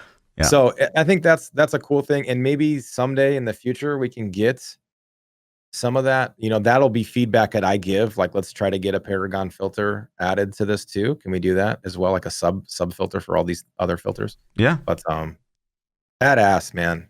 Thank you. Yeah, it's Thank fantastic. you. Yeah. So yeah, you're welcome, community. Obviously, we're 100% responsible for this. And then, we go back to the top of this thing, and we find out about, first, I want to hear what you think. So no seasonal theme here. Yeah, man. I think a lot of people were like, so where's the seasonal theme? We're going to get one later, right? Like, no, I don't. This is it, man. This is the patch. This is season 23.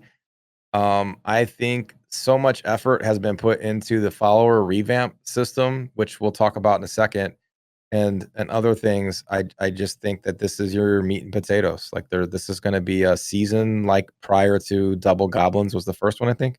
So this will be the first season we've had in a while with no theme. I would completely expect mid-season to get a double bounties, or to get, honestly, I think it probably would be double bounties. At some point, get some kind of seasonal theme added, but it will be a non-power seasonal theme. So that only really leaves double goblins or double bounties, unless they implement the new one. Yeah. Some people are saying in chat that this is like the seasonal theme. It's not. So it's not. Yeah. Pez says it's like the seasonal theme because it's like a new thing to do, but this goes immediately available for seasonal and non-seasonal. So therefore it is not a seasonal theme. Yeah. There have been misquotes on the forums and other things, but we confirmed 100% that this is going non-season and season. Confirmed it with community managers, plural, with more than one. So it's definitely not a seasonal theme. We drive that home. But yeah, so I think to go back to that original question, right? Yeah, real quick, people are saying, so why would you play it if it's not going to be seasonal? Well, one, the reset for your season is always fun. Yeah. And then like that's probably the best time of the week. But two, there's still going to be a pet. There's still going to be a portrait frame, and a cosmetic. Like I think they still have the rotation of that cosmetic transmog set into play. If you don't have it, like the original one, maybe. I'm shaking my head at chat. Sorry. Yeah. And then the stash tab space. If you don't have stash tab space either, you also earn that through seasonal play. So there are reasons to play it. Again, people are saying, well, this is only going to last this season. We've had zero confirmation that this is only for the season. I've actually heard it's points permanent. to the delay. Yeah, it's permanent. Yeah, I've confirmed that. I have Pez said it was permanent forever. Yeah, so this is not just for the season, guys. There's nothing about this. This is the seasonal theme. Just get the idea of a seasonal buff out of your head. This is a thing. This is a patch. This is content patch that we got, and it's just they're using this as the seasonal theme. So. Yeah. So kind of interesting. For one, I do think that impactful changes is way better than a seasonal theme, any way, which shape or form. I don't know how you feel about that. Yeah, I think this is great. Like they spent all their effort making content and updates for the game. You know what I'm saying? So I think that this is the biggest patch that we've had since Necro went in the game. And I'm happy, man. Yeah. I like it. I would rather have something like this over a seasonal theme any day. Shadow clones? Like, listen, I like Shadow clones. I think it was a great seasonal theme. It turned out to be way more fun than I thought it would be. Shadow clones kept me playing the season for approximately 0 minutes. Like, I didn't play the season at all because Shadow clones were implemented into the game. Yeah. 0. Like, that's the honest to God fact. I would have played the same amount of time with no Shadow clones as Shadow clones. The 4th cube slot maybe got me for like an extra couple hours. You know what I mean? Think that the Shadow clones, the only thing that the value add for me with the Shadow clones was we leveled differently. Yeah. And I would honestly like to do that again just because it was different. Yeah. You know what I mean? So, but this is a different system, man. This has me like, okay, now what can I like? So this does a couple things. Well, let's read the notes. Let's read the follower stuff first, because I don't think we've done that, just in case. Yeah. Somebody's living in a rock and I haven't read it. Basically, your follower is now going to get a full inventory spectrum, just like you do. Actually, even more than you do, because they have the relic slot. And within those slots, you can put specific legendaries that have the capability to emanate, which means you get their effect. So you basically get like a cube that is your follower. Yeah, you get a follower cube. Yeah, follower cube, basically. But not for everything, though. People are thinking just like, the no, emanate. you can throw anything. No, there's a list of items that work. Yeah, and there's also some hidden rules, which I wish they'd be more clear on, because there's stuff that you'd be like, oh, well, now that I can run an Enchantress, I'm going to run the Executioner, right? And you're like, that'd be sweet, because she can wear 2 hands. I've been running the Templar this whole time, right? Right. But Executioner doesn't work on a follower. Yeah. It doesn't say that anywhere. You just have to know that. Yeah. But anyways, so we get into the items themselves. Broken Crown, for you guys don't know, is the helmet that basically lets you get an additional gem of the color that's socketed in the helmet whenever a gem drops. So it's a good way to farm up gems. What do you think about this one? Useful early season. And honestly, there's you're not going to use it, though. I mean, we'll go into why after we read them all, but you won't use it. I'm curious what our opinions are on what it probably will look like, right? Yeah. Because we haven't talked about this, chat, at all. Homing pad's coming up next. For you guys don't know, it puts a shield on you when you use your town portal ability. Super frequently used for tournament farming and bounties. Good item to have on a follower for just, speed farming and just like to have a little niche quality of life improvement. What do you think? Mm-hmm. Yeah, probably again, maybe use it, probably not use it. But it's that's a good question. So Zakara's coming up next, and those are the only 2 shoulders that I know of you can wear. Mm-hmm. And Zakara is the one that makes your items indestructible. Now they each have their own time to be used, right? And it depends on what game mode you're playing too. Yeah. You know, so Zakara would be really nice for, you know, maybe you play a push build and you're quite squish. And, you know, if you have ever had to port back in the middle of a really good push, you know the value of a Spalder of Zakara. Obviously, you know, repairing doesn't cost you anything. It is just that ability to keep dying and respawning and not to cuck your run, basically. Yeah. So yeah. And or homing pads, if you were playing hardcore, would give you an extra shield in oh shit moments. True. True. And you could use them for speed farming just to get out alive when you're trying to close rifts and things like that. When one enemy is just shooting a spear at you, you can ignore that mechanic probably. So they each have their spots. As far as there's an item that I'm not sure, but yeah, so those are my plays. For those, I don't know which ones I'd wear, whatever ones I got first, honestly. You know, and then I'd throw them. I don't think I would really use the homing pads personally that much. Like, I don't think I'm gonna in a crap. You never moment, run bounties, so why would you ever run homing pads? Yeah, I would. Yeah. Yeah, I think Zakara would also be the play, but this is coming from a softcore necromancer, literally the squishiest class in the game. So I've had multiple runs where I have ported back, repaired, and come back and actually gotten the clear still. And if I didn't have to do that, I would have gotten an even better clear. Yeah, I'm with you on that too. Next up is, I think, the worst one out of all this whole bunch, honestly. Maybe not the worst individual item, but the fact is this is the only chest piece we can even wear. Makes this the worst. So gold skin is, I don't even know. There's so many gold items that do the least impactful things. A gold skin, is like you hit an enemy and it has a chance to gold. Drop. Yeah. That's right. Enemy drops gold. So for gold farming setups, sure, like that's cool, I guess. And you could pair it with the other ring down the list, and then you're set. So you could pair it with all the gold items that they seem to include. So this is definitely going to be a gold farm. If you have gold issues in the game, then you're doing something wrong. But what I think this is unfortunate is that it's going to lead people to be like, oh my god, if you combine gold skin with Custarians and Gladiator gauntlets, like, think of the amount of XP you're going to get from gold. It's nothing, team. It's literally like not a nothing. Paragon level the whole season. So but it's a cool thing. So okay, go ahead. Yeah, I think that the gold skin is severely lacking. I think the easy fix here, and I'm sure you saw it too immediately, was we need a Sage or a Kane's chest. Easiest fix. Yeah. I think that the Kane and Sages should have all pieces. They should have multiple pieces more than they do for diversity to get them mixed in with other sets, so. But then going down to one of the two most impactful items here, listen. As soon as I saw Nemesis on here, I mean, literally every single build I've ever put together runs Nemesis. A little moist. And now that we've opened up that skill slot or that gear slot, literally anything. Now for the new stuff, the new Necromancer stuff we'll talk about in a sec. This is huge. For the Bone Spear, this is actually insane. This is ridiculous. Yeah. It's like that was one of the biggest reasons you needed that extra cube slot this season for Bone Spear, and they just fixed that problem. Yeah, and then for some of the other builds, like you'll get more damage out of Lacunis.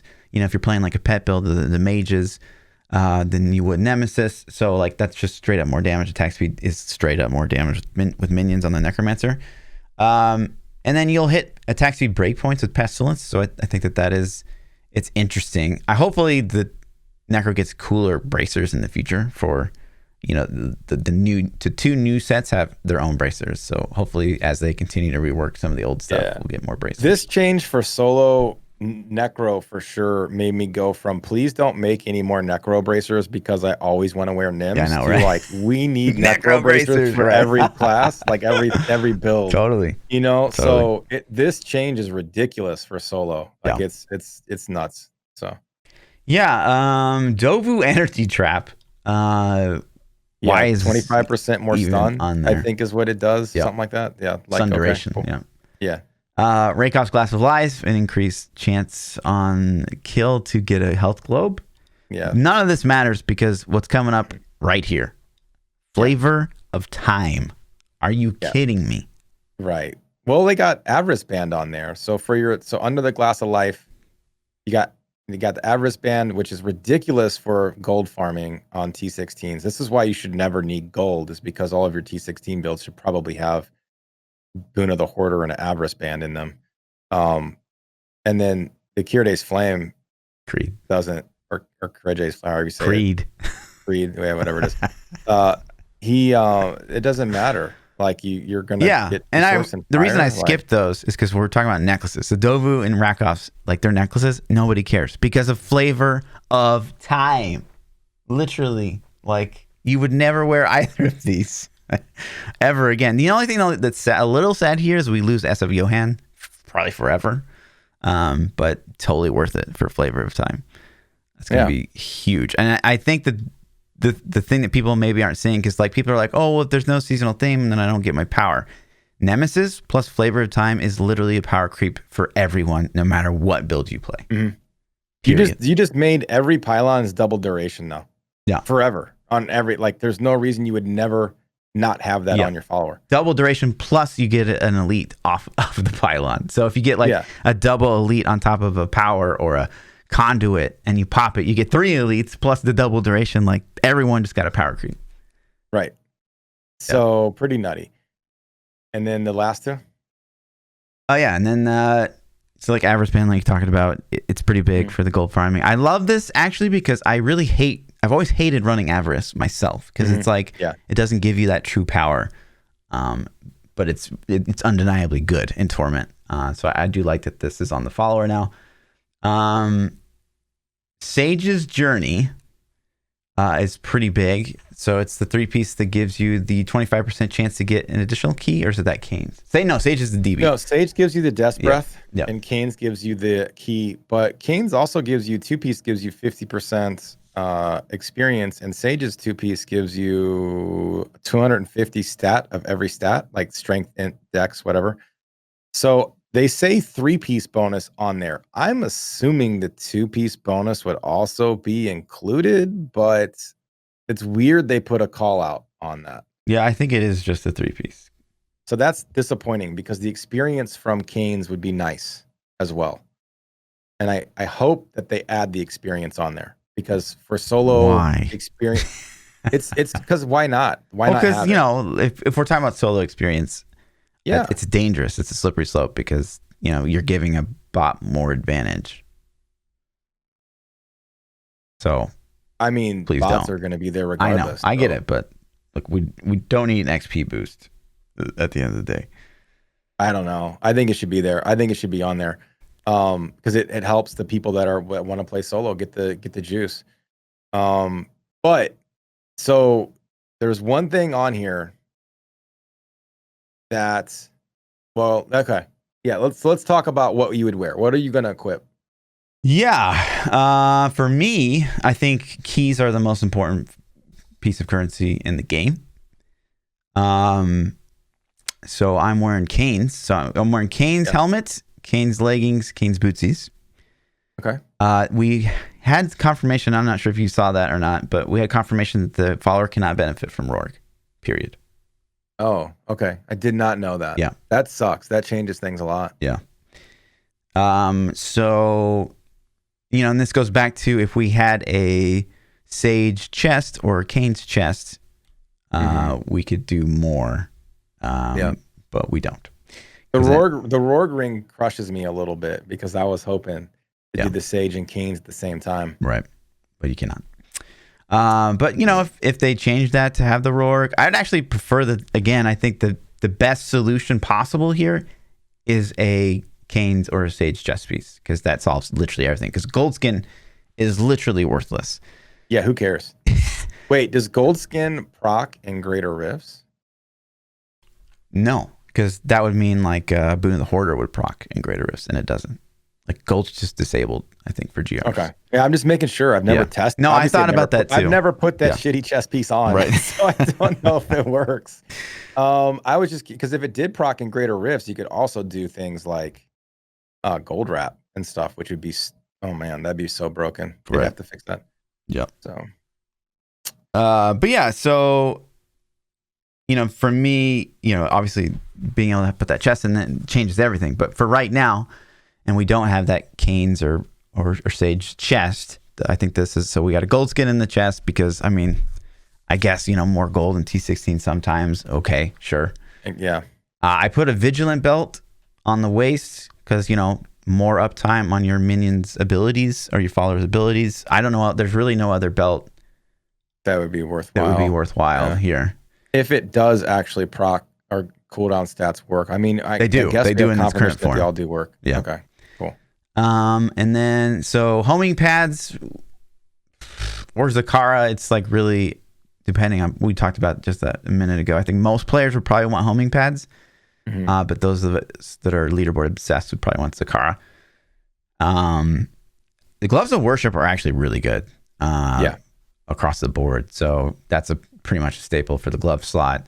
Nemesis, obviously a staple. Flavor of Time, no questions asked. Oculus Ring, still at the end of the day, probably the best thing that you can even put on your follower. Avarice, I think this would get swapped out if you're a Unity build. But Necro doesn't have a lot of Unity builds. And then the weapon goes back to Thunder Fury. I really couldn't find or formulate a better idea than Unity because their attack speed gets reduced. And then, it's not going to DR your stuns. Yeah. So and then if you're an Enchantress, which we'll talk about the 3 in a minute here, you can't wear a shield. So freeze and deflection if you're a Crusader. And I don't know what that looks like. Obviously, I don't think that the Scoundrel can wear a Thunder Fury, and I didn't really think about that. What would the Scoundrel put on? He's going to need a bow, I think, right? Yeah, a bow or a crossbow. And I don't even know. Chat, you guys, no one's ever mained a Scoundrel, so this is like uncharted territory. Like, what's the best weapon for a Scoundrel? Shit. Yeah, I don't know. I'd have to dig a little bit. Like maybe Hell Trapper, does that proc? Like, isn't that the one that does, what is that? Snare? I'd have to pull lists up and dig around and look. I'm gonna look. But you get the point is this is your new game, man. You're not only collecting loot for yourself, you're collecting loot for your follower, and on top of that, the stats even matter because the strength and dexterity or int or whatever the follower has determines how powerful their abilities are going to be. So you need ancients and like those ancients and primals are useful at this point, Chat saying Wind Force is a knockback, 50% chance to knockback on hit, which would proc strong arms, but depends on your build, right? You like to give some builds you don't want to make them immune to CC. They're also saying, what was the other one? Bariza? No idea where that is. I don't think it's a thing. It doesn't come up on a search. Yeah, it's familiar. It sounds familiar, but anyways. Yeah, I don't know. So things, stats are matter, and it's pretty cool. Yeah, be interesting. Clock Eye, there you go. But yeah, so this would be, I think, the meta. I don't know that you can make a case for Sage versus Canes. What do you think? It depends on when you're low on. If you're out of Death's Breath and you need to stock up really quick, then throw it on for a little bit. I hope we don't play the micro game of switching your followers' equipment out before you kill the Rift Guardian. I honestly feel like they need to add another piece to this to make you be able to get both on. Either fix Rorg and make Rorg wearable by the follower, or make a belt, make a chest piece, make something so where we can get both equipped at the same time. Because what ultimately is you're going to be inclined to do is just switch the gear out on the follower in the middle of the Rift. At the end of the Rift, yeah. That would suck. Yeah. You're going to be like, okay, I almost got the Rift Guardian. Let's go ahead and swap them out. That would be terrible. That's a good call out. So follower armory. God, please no. Yeah. So I hope they just considered fixing that so people aren't inclined to do that because they're like, oh, hold on, let me switch my follower, But I would say, yeah, Canes over Death's Breath over the Sages almost all the time because Rift Keys suck. It sucks farming Rift Keys, man. Yeah. Especially if you're trying to push. Totally. And so to go back to the post, right? So all the followers' skills got revamped. I think the one thing that's not clear here is people see like a new list of skills and they're like, oh my god, we're gonna get more skills or something like. But I think it's exactly the same, right? It's like you get that drop down of 4 to pick between. Yeah, you're gonna have to sacrifice which ones you want. And the question I saw, and if we look at the scoundrels, and we'll probably get to it, but the super OP scoundrel ability that is the poison cloud. If that's on the same row as the vanish, the cheat death that he gives you. I kind of think that they're doing it actually in order. So like left, right, left, right, left, right. Yeah, so crippling shot versus powered shot, hysteria versus anatomy, multi-shot versus vanish, Knight's Veil versus piercing. Yeah. So it's Knight's Veil, the poison cloud one? Yeah, the scoundrel launches a cloud. It covers 20-yard area, 5 to 10 seconds based on the dexterity. All attacks against enemies inside the cloud will be crits. That's crazy. That's ridiculously powerful, I feel like. I mean, in theory, yes, but in practice, maybe not, because you can't really control. Goes where we want. Yeah. What's the cooldown on the cloud? It's like saying like, oh, Oculus. Oculus is OP, especially when the moon aligns with the stars and the Oculus ring goes where you want it to, right? Like, yeah. So, but when you get those stars aligning, that's gonna be pretty damn nutty, man. And so I think you're right. If they work out in order, then you don't have to pick Knight's Veil or Vanish. Some of those choices could be hard though, man. If they put some of the OP stuff on the it sounds like I have to choose between piercing shot and Knight's Veil. So piercing shot, range attack that pierces and increases damage done to enemies by 10% for up to 6 seconds. Mm-hmm. So it's basically that 20-yard versus that. Yeah. Tough choice, depending on who you are and what build you're running. They also have a new rework to Vanish, which is a cheat death, which is interesting. All the minions or all the followers now get cheat death. I'm curious, like if the play now will just be everyone runs a double cheat death, or now that you unlock it through your follower, you're like, well, now I can really run something else. I guess it depends on your class, right? Because like a monk would be like, sweet, I've got the best passives in the world. I can run anything I want now. Versus like a necro would be like, in softcore, I'm super hesitant to run cheat death. Like I YOLO a lot in softcore, So in hardcore, 100% I would double cheat death like all day. I'd be like, oh, thank you. There's I don't know. I think you're kind of nutty not to, but it's kind of but if you're picking, right, so it would be Vanish. Or the scoundrel special attack has 50%, 70% chance to fire 3 bolts.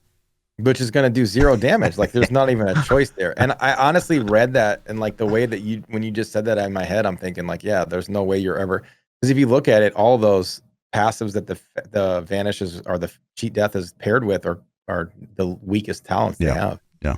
So they probably assume that you would never take. Yeah. They got hysteria still. That was always probably the best option versus anatomy, or it's supposed to get 4% chance to crit or increase all damage done by 3%. Up to you.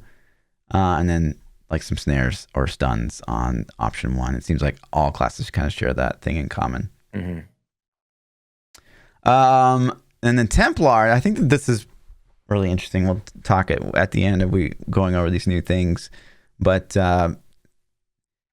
basically intimidate is a snare, which was always kind of the case. Charge is the same thing. You probably don't want to take that if you are immune, or you don't want the mobs to be immune to DR. Templar getting the taunt, it's still the same. Onslaught will now be the cheat death, so Onslaught will work exactly like it did, but now I'm sorry, Onslaught is the damage debuff. So this is where the Guardian would share the slot with the Onslaught, seemingly, if they're going by that same pattern. Mm-hmm. So you would actually have to pick on the Guardian, or the Templar, which makes the Templar even worse. And that's what I was alluding to earlier. Is like, I don't think that anyone's going to run the Templar anymore. Templar Cliff Notes. You're not going to use them. Yeah. That's it. Like, it's like Enchantress, maybe. Scoundrel, probably. Templar, never. So he went from first to last. Yeah. I mean, which is fine. It's fine. It's cool. For now. It'd be cool if you actually were tight pressed to choose between the 3, but we've seen enough. Templar. It's like it's the only thing we've been running for forever. And then we get to the Enchantress. And the Enchantress for me personally as a Necro has my mouth watering. Yeah, dripping. So first up we have the Erosion, which was already an ability, but now it gives them increased damage. And it's a pretty wide area. They don't mention range here, but it's pretty nice. Focus Mind increases attack speed. That was already a thing, but now it can go up to 6%. So that's like almost another breakpoint probably in and of itself. Powered Shield reduces damage by 6% from range attacks, and increases armor by 3%, and slows melee attacks by 60% for 6 seconds. Wow. Yeah. They don't... so I'm assuming like the wording on this, you took it the same, is that when you're hit in melee combat, it's going to give you that 60% slow. Yeah. Right? Is that the way you took it too? Yeah.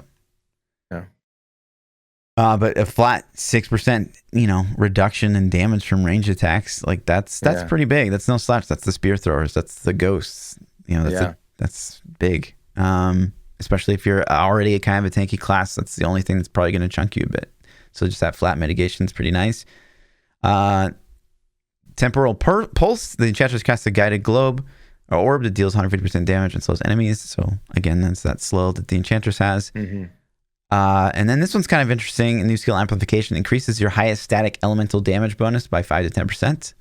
Yeah, that could be nice damage increase on depending on what your build is. Poison stacking, whatever you're stacking. Yeah, especially like a wizard. Yeah.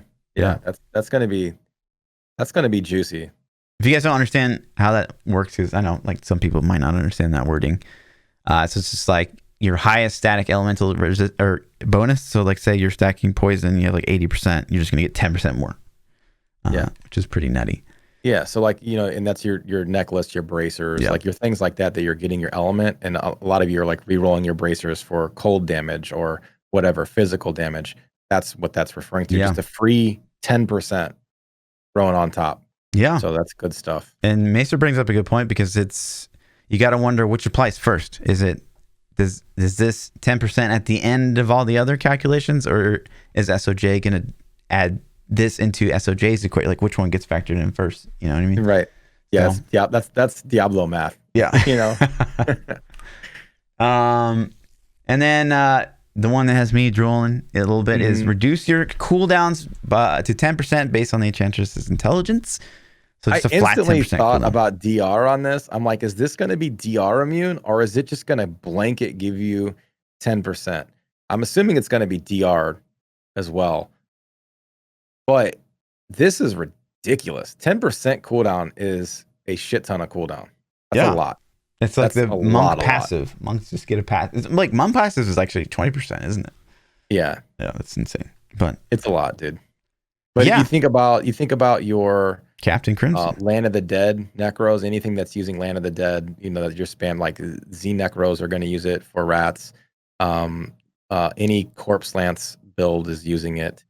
I mean, it's just pretty endless. So. Yeah. The only thing that I'm curious about here is like, how Diablo kind of tends to do things really weird. Like, so maybe somehow this isn't added to your sheet. It's just like kind of given to you. I don't know. You know what I mean? Like sometimes Diablo does weird stuff like that. And so like maybe that won't affect your Captain's Crimson or something like that. If it stacks with Captains, that's probably the most powerful skill of all the followers. I mean, because that's just free damage on top of it. You know what I mean? Yeah. So direct. Yeah. And then the cheat death. So this goes back to if these are paired, right? So you'd have to choose between the cooldown reduction and the cheat death. I was zoning out. I was thinking about all the juice. What did you say? So these are paired. Yeah. If they're paired, like we think they might be, you would have to choose on the Enchantress between the cheat death and the cooldown. That would suck. Yeah. What would you pick? You're going to pick the cooldown, dude. Yeah, of course. Yeah. You're going to pick the cooldown. Yep. But yeah, so super interesting stuff here. I think, you could probably make an argument because the Knight's Veil doesn't share Vanish, that the Scoundrel will be pretty good if you're not a class that needs cooldown or attack speed. I think that Scoundrel will be rank 1. But if you are, I think Enchantress will be rank 1. It gives you options. And that Yeah. and going back to what you said, I think the Templar needs a little rework to hit those niche. Like, let the Scoundrel have his critical strike chance and whatever else bonuses he's getting, and the Enchantress is giving you cooldown reduction, and let the Templar give something else. That way you can be like, what do I need in this specific setup, in this build? And then I can run that. I can run that guy. But this is a great start, man. I like it. I like the choices. It's going to be, both are going to get play. The Scoundrel's actually going to be used. I used to use the Scoundrel at times just for fun. It's because I'm like, nobody loves him. I literally ran a couple times. People were like, why are you using the Scoundrel? And I'd be like, oh, he's OP. You guys don't know. Like, I troll a little bit with it, but it's just fun. It's cool to get him. Yeah. And then we get down into the changes themselves. Okay.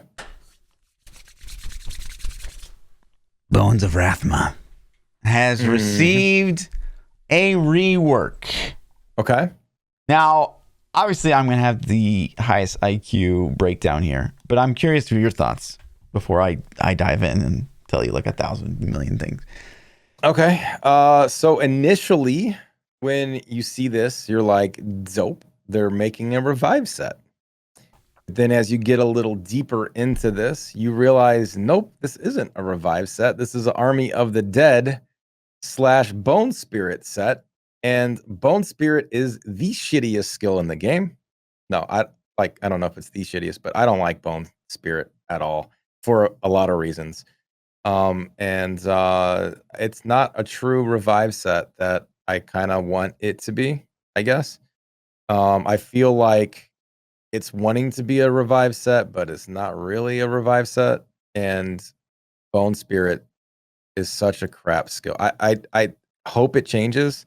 I hope Bone Spirit gets different skill, or they rework Bone Spirit, which they won't happen. So, you want me to explain why I don't like Bone Spirit, or sure? Yeah, I want to hear all the things. All right, so for me, Bone Spirit, if you haven't used it before, you shoot it and think of it like a very slow, very, very slow projectile that penetrates through pretty much anything until it hits an enemy and then blows up.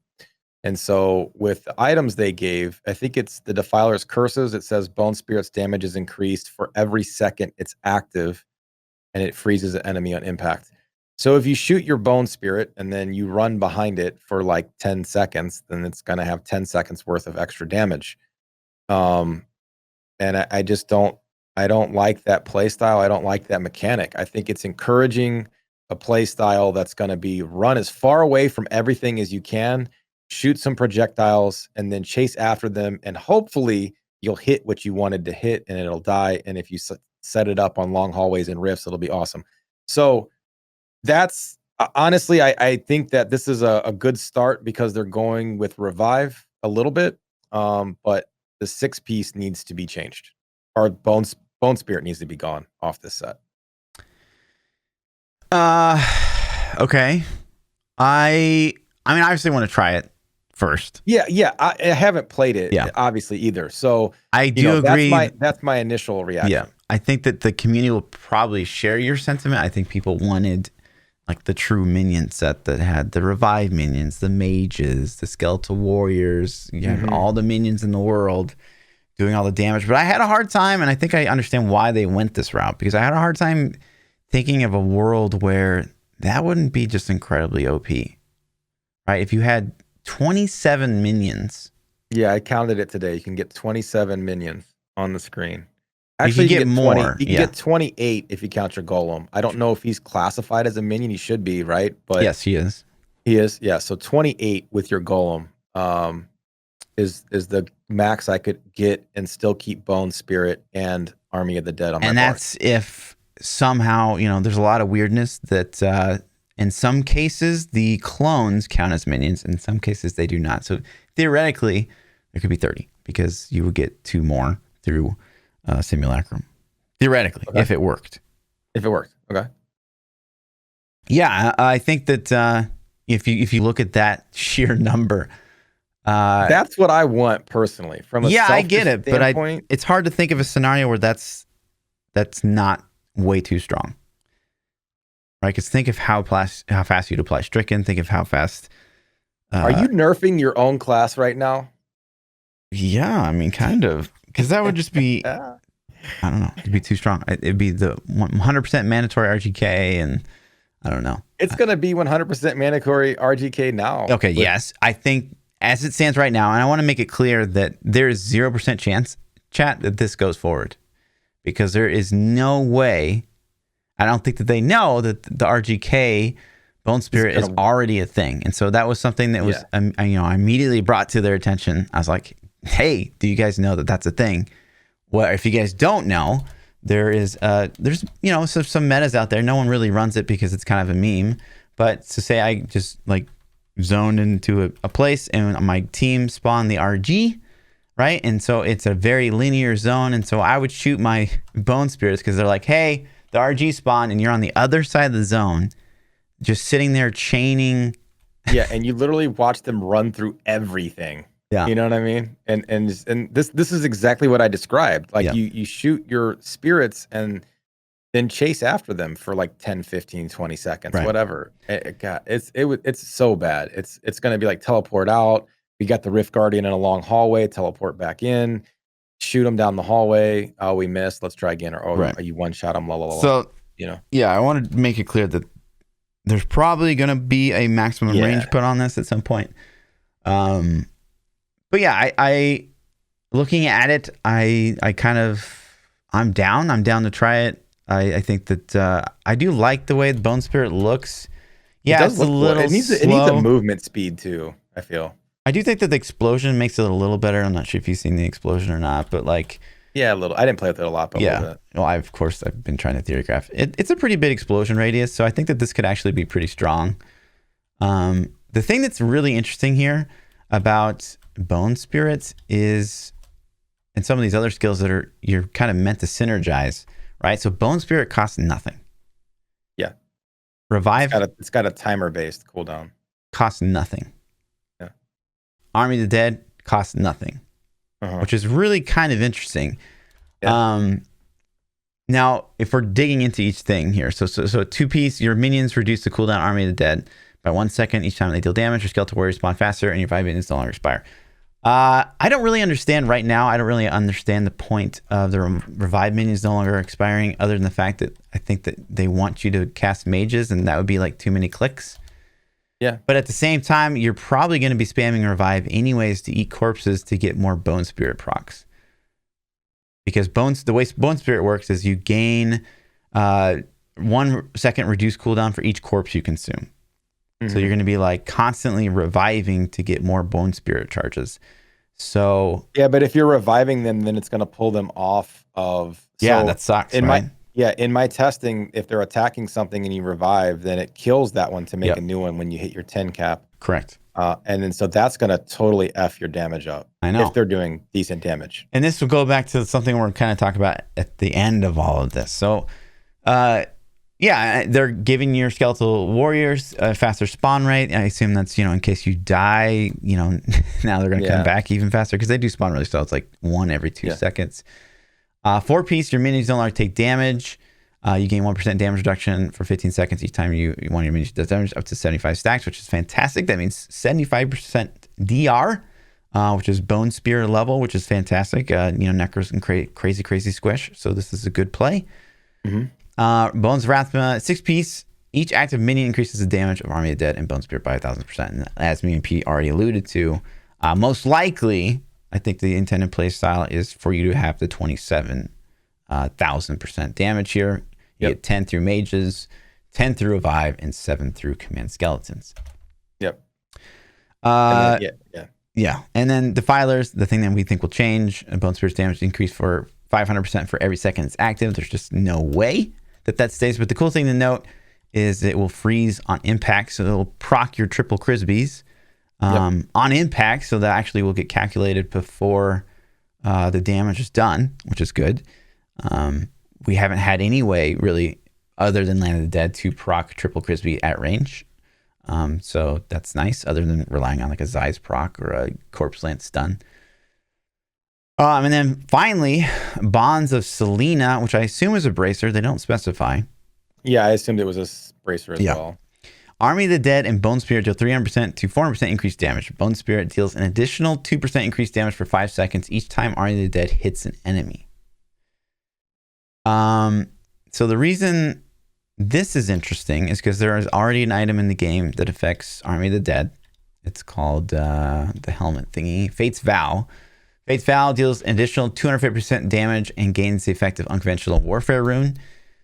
Now, the reason that might be interesting is because how that works is you could combine 2 runes of Army of the Dead, which theoretically could give you more hits because there's no cap here. So Bone Spirit deals an additional 2% increased damage for 5 seconds each time Army of the Dead hits an enemy. So essentially, if you can run two runes, you could get double the hits. Maybe. It's something we'll have to test, of course, on Thursday. But kind of weird that I guess they didn't update Fate's Vow in the patch notes because it is that 250% damage modifier, but maybe they felt that was fine. Or maybe, what we'll allude to in a second, is you're kind of meant to ignore the damage of Army of the Dead. Because what ends up happening here, and on all my playtesting, all my theory crafting, which we've done a decent amount of so far, is there's so many things that are good that you could potentially run with this setup, but you just don't have enough skill slots for it. Like Devour is insane with this setup because you get permanent Bone Spirits, but you already have Revive in the build. But, you know, Revive isn't that something you can really numlock because it's like a targeted skill. Yeah, and it's spamming. It's like you have a cast animation with it. Yeah. Yeah. So, and Army of the Dead is really just getting your stacks up to buff the Bone Spirit is kind of the way I felt. And it's potentially, Yeah. And so you're trying to cast that, I guess, anytime you need to deal some bombs. And then, it's... I can see a scenario where you don't need to run Devour to have a permanent uptime on Skeletal Mages because of Dark Reaping. You know, it might get a little convoluted on RG or something like that. But yeah, it's weird because none of these skills cost Essence. So I think that maybe that was a factor in the consideration here. Other than Command Skeletons cost Essence and Skeletal Mage cost Essence, I assume they're going to want you to run Jesseth. I would assume so too, yeah. So yeah, there's so many things that would fit, but can't. Yeah, we'll have to see how it ends up playing out. Again, I honestly wonder if they knew about the bombs for RGK. Yeah, I feel like that's gonna get it changed instantly. I feel like they weren't aware of that, and then as soon as they see it, they're gonna be like, okay, back to the drawing board. This has to change somehow, and whether that's a cap on damage, which then that sucks, or a complete removal, rework, or I don't know, something. Yeah. I just don't see this going live, you know? Yeah, I 100% agree. I kind of surprised they went forward anyways. Like, so yeah, they just showed us this stuff like pretty late last week. So that'd be a pretty quick turnaround if they already changed it. But to me, I don't know. This is setting them up for some memes, like some YouTube video of like, okay, you know, D3 is a good game, Omega lol, and it's like a PTR clip of someone like one-shotting a Rift Guardian with Bone Spirit from across the rift. I mean, you know, damage control. I would hope that they'd fix this sooner than later, but you know, they're crazy busy right now, I'm sure, with the BlizzCons. But yeah, I mean, a lot to unpack. Obviously, gonna test the crap out of this. So my initial reaction though is awesome. They realized that Rothma was a duplicate set, and they're making it into a Revive set. Hopefully, some focus on Revive that doesn't get any play right now, and Bone Spirit gets no play right now. So, like, this is cool, man. Like, they're trying to make Rothma different, and I think with community feedback and stuff, we'll get there. I hope, you know. So I'm excited for this. I really am. Yeah. So me too. I'm excited to get into it. Yeah, I think that you could actually make, I think, a build around like just Bone Spirit or just Army of the Dead. I think it's going to be kind of hard to combine the two. I think it would be really cool to run around in like some T16s at mock speed with your army, just an army of 27 minions just destroying everything. I think that'd be fun. I just like that.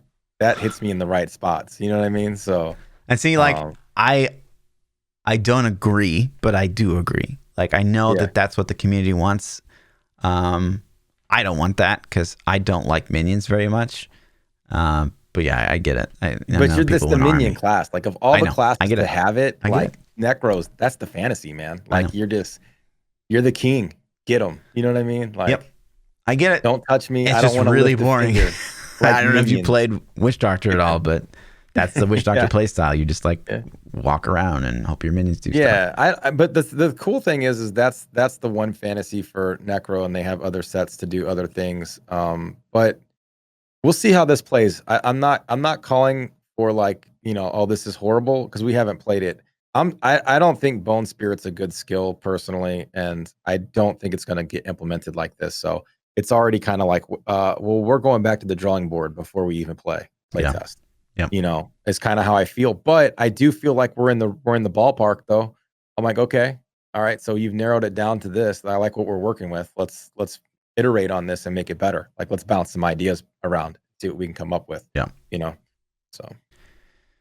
Yeah, and then moving on to Firebirds. Firebirds is dope. Okay, interesting. So when you die, a meteor falls from the sky. That's all the same. Disintegrate ignites enemies, causing them to take 3,000% weapon damage per second until they die. So that's like kind of the 4-piece-ish, moving on to the 2-ish a little bit, right? Yeah. That 4-piece says you gain 8% damage reduction for 80% DR. I didn't even see that the first time. Jesus. 4,000% increased damage while Ignite is applied to a target. Casting Disintegrate adds combustion stacks that reduce the cooldown of teleport by 2% per stack, stacking to 50 times. So it sounds like you're going to get that wand. What's that wand called? The one. The teleport wand? F. Oh, yeah. I don't remember. It makes it cost mana, but instead, or cost wizard juice. Yeah. You're going to get that for free, basically, except for it's not going to cost mana. Aether Walker. Thank you. So I think that's cool. I think Wizard has really suffered with mobility. And that's the only thing that it's like, well, yeah, that sounds like it can be really fast, but at the same time, it's Disintegrate, a channeled ability. So it can't really be that fast at the end of the day. But I've always liked the way Disintegrate looks. Me too. Read the 6-piece and then let me give you my thoughts. And I'm curious as if you feel the same after you hear what I say. 6-piece, hitting an ignited enemy with a fire spell other than Disintegrate deals ignited damage multiplied by combustion stacks. So that's the combustion stacks from 4-piece times. Yeah. Okay. So initially when I read this, Disintegrate is the coolest looking and one of my favorite wizard skills in the game. I think it looks badass. If you don't know, it's the Cyclops beam. It literally makes your character look like Cyclops from X-Men. I love it. It was like my favorite wizard skill ever when I first played the game. I was like, oh, this is dope. So I like that. I think it's really cool. But the problem is, as soon as I read the 4-piece bonus has damage multipliers on it, I already knew you're not going to use the 6-piece of this set because you're going to stack it with Tal Rasha. You're going to stack it with Veers, maybe. You're going to stack it with something else because the damage multiplier is on the 4-piece. And so Tal Rasha's is so good already that you're just going to be like, oh, I can add 4,000% damage to Tal Rasha's too? Hell yeah, let's do it. So I don't know exactly. The unknowns on this are like, how long are the 4-piece stacks going to last? It stacks up to 50 times, but how long does a stack last? 1 second? Because if it only lasts 1 second, that teleport is pretty worthless. If it lasts for 5 seconds, then for 5 seconds, you can teleport around. That's kind of cool, but you're still going to stop the channel Disintegrate. Can you tap Disintegrate and then instantly keep your stacks? So now are we in like this stutter stepping Demon Hunter play style of like Disintegrate, teleport, Disintegrate, teleport. You know what I mean? So it depends on how they manipulate the timer on those stacks and how much damage is it going to do with the 6-piece bonus if Tal Rasha's is going to be the thing or not. You know what I mean? Yeah. But I don't see a world where you play the 6-piece the Firebird set. You're gonna mix it with something else. Even if you were to say play a pure Firebird. The one thing I was like, this feels weird to me is, like there's seeming to be immediate, like, so I saw this and I read it and immediately my brain went to Etch Sigil and Death Wish. Death Wish. Yeah. And so I'm like, didn't like, they just again, discourage that yes. play style? Yeah. So, yeah, 100%. And I thought the same thing too when we were reading the notes. And so, like, instantly my mind went to, like, the first thing I thought of was like damage on 4-piece. Oh shit. Can I make a fire Veer set? Can I run as a flame Archon? That sounds fun as hell. But then I'm like, that's not even the whole point. The point is that I'm not even using this set now. I'm using the 4-piece bonus to get Veer Archon, a fire Archon, because it sounds fun. But then I went to, Death Wish, Etch Sigil. Damn. Like, and it's still broken, isn't it? Don't you still have to channel for a second for their effects? I thought they just recently fixed that. Maybe I'm wrong. Did they revert that? I thought we I don't know. talked about that, and they're like, okay, finally, that's fixed. I hope they reverted Death Wish and Etch Sigil. I don't think they did. I thought they fixed the channeling shoulders. I don't know. Death Wish is still broken. So I don't know, man. But that just highlights how those items have to change. They need to get Death Wish, Etch Sigil out of the game, or manipulated to only work with a specific skill or spell or something to let us have other weapons to use. But yeah, man, this has got fun built into it though. Channeling Disintegrate to burn enemies, to ignite them, and then using another fire skill to blow them up. Like, it just sounds fun to me. I like it. Yeah, I think that Wizard is kind of suffering from a monk complex here, where you make this new set. Congratulations, but Wizard's still gonna be drawn towards channeling, just like Monk is drawn towards Wave of Light on literally everything. I don't know. I think the play for Wizard is like one set should be like the channeling focus set, and the other thing should be Tal Rasha should be, in my opinion. That's what it is. You're dropping meteors. You're channeling. Yeah, cool. So but I don't know. I mean, we have to play it and stuff like that. But I'm with you too. My thing is, like, how do they incentivize this to where you don't mix this 4-piece with Tal Rasha's 6-piece? Like, I don't see how you fix that unless you put the damage on the 6-piece bonus. Well, the damage is the majority of the damage is on the 6-piece bonus. But you're getting that 4,000 from the 4-piece. Yeah. And like, as long as that's there, you're gonna mix that with something else. Agreed. But so maybe they want you to. I don't know. I don't know. I mean, is it a good thing to not use the 6-piece for the new set or the set that they're tweaking?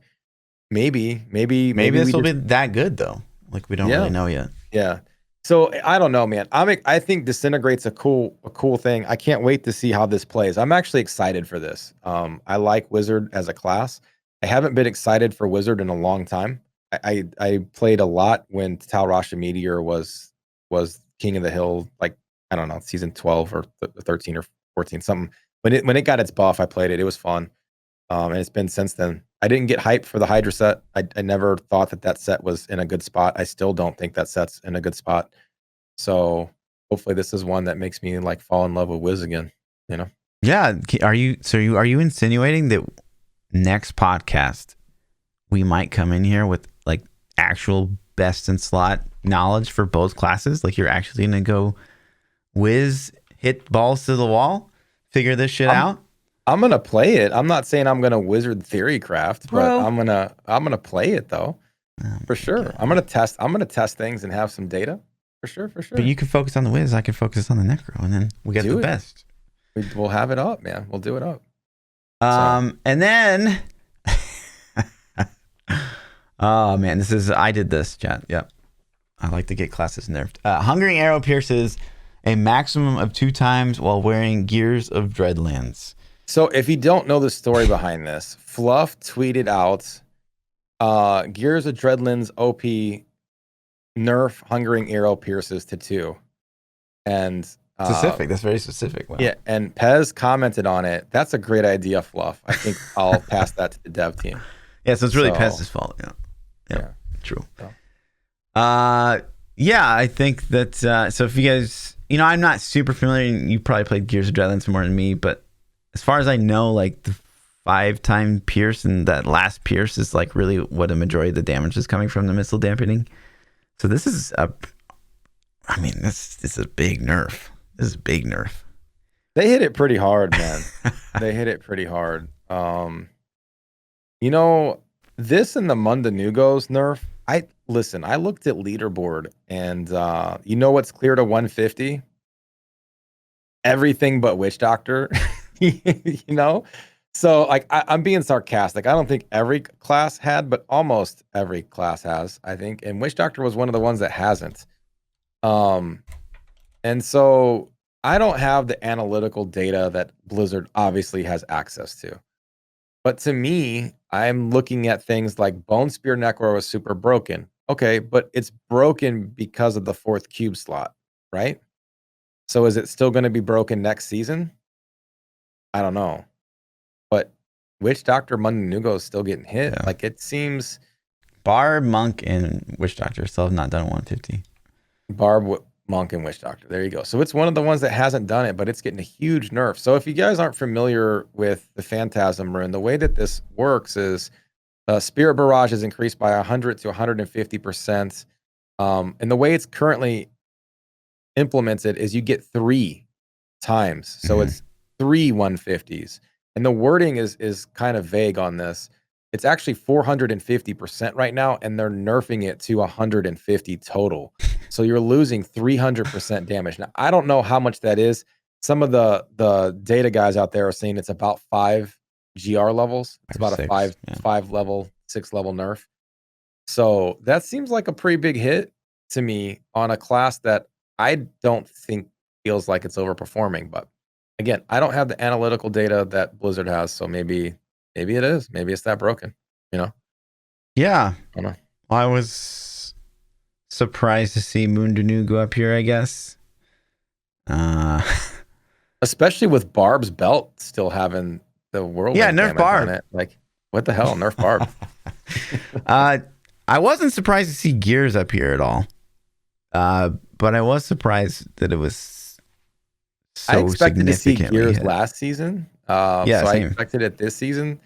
I think they might have hit it too hard. But again, man, this is PTR. This is where you test it, right? Yeah. So I think they want to overshoot it so we can all freak out, and then they'll be like, oh, we'll fix it. We'll make it 3 or 4 pierces and we're still good. You know, and everybody's happy. Like, yay, you fixed it, you know. So I don't know. We'll see. Yeah. And then the last thing that kind of snuck in here at the end is Blackthorn's Jousting Mail. Replace 1 primary attribute with a random elemental damage affix. Yay. Yeah. So the point here is to make it so you don't have to run or don't have to roll a Witch Doctor and roll Pants and then bring it back to your main class and re-roll it for yourself. That's the play. This is the way. I think that's a good change, actually. Do it? Does this actually do it, though? I don't know. We'll see. If it accomplishes the goal, but maybe. Yes. But yeah, so, you know, now Blackthorn Pants aren't completely and totally worthless, just mostly worthless. So, yeah. No fine. change for Blackthorn. Like, who cares? Like, it went from super worthless to maybe. Okay. So, yeah. Good. The biggest thing that I think that this is actually the best change in the patch. Actually. Okay. Because this will show that no one will ever create a Witch Doctor. True. Which means that they're going to have to re-edit that shadowy outline on the character selection screen because actually it's a Witch Doctor in D4. Yeah. You know, it'll be like Diablo 7, right? And they're going to be like, we're bringing back a fan favorite, Witch Doctor. And people are going to go, oh, wait, no, don't. That's not. Yeah, I think that might actually be a big brain play. So say that last class is a Witch Doctor.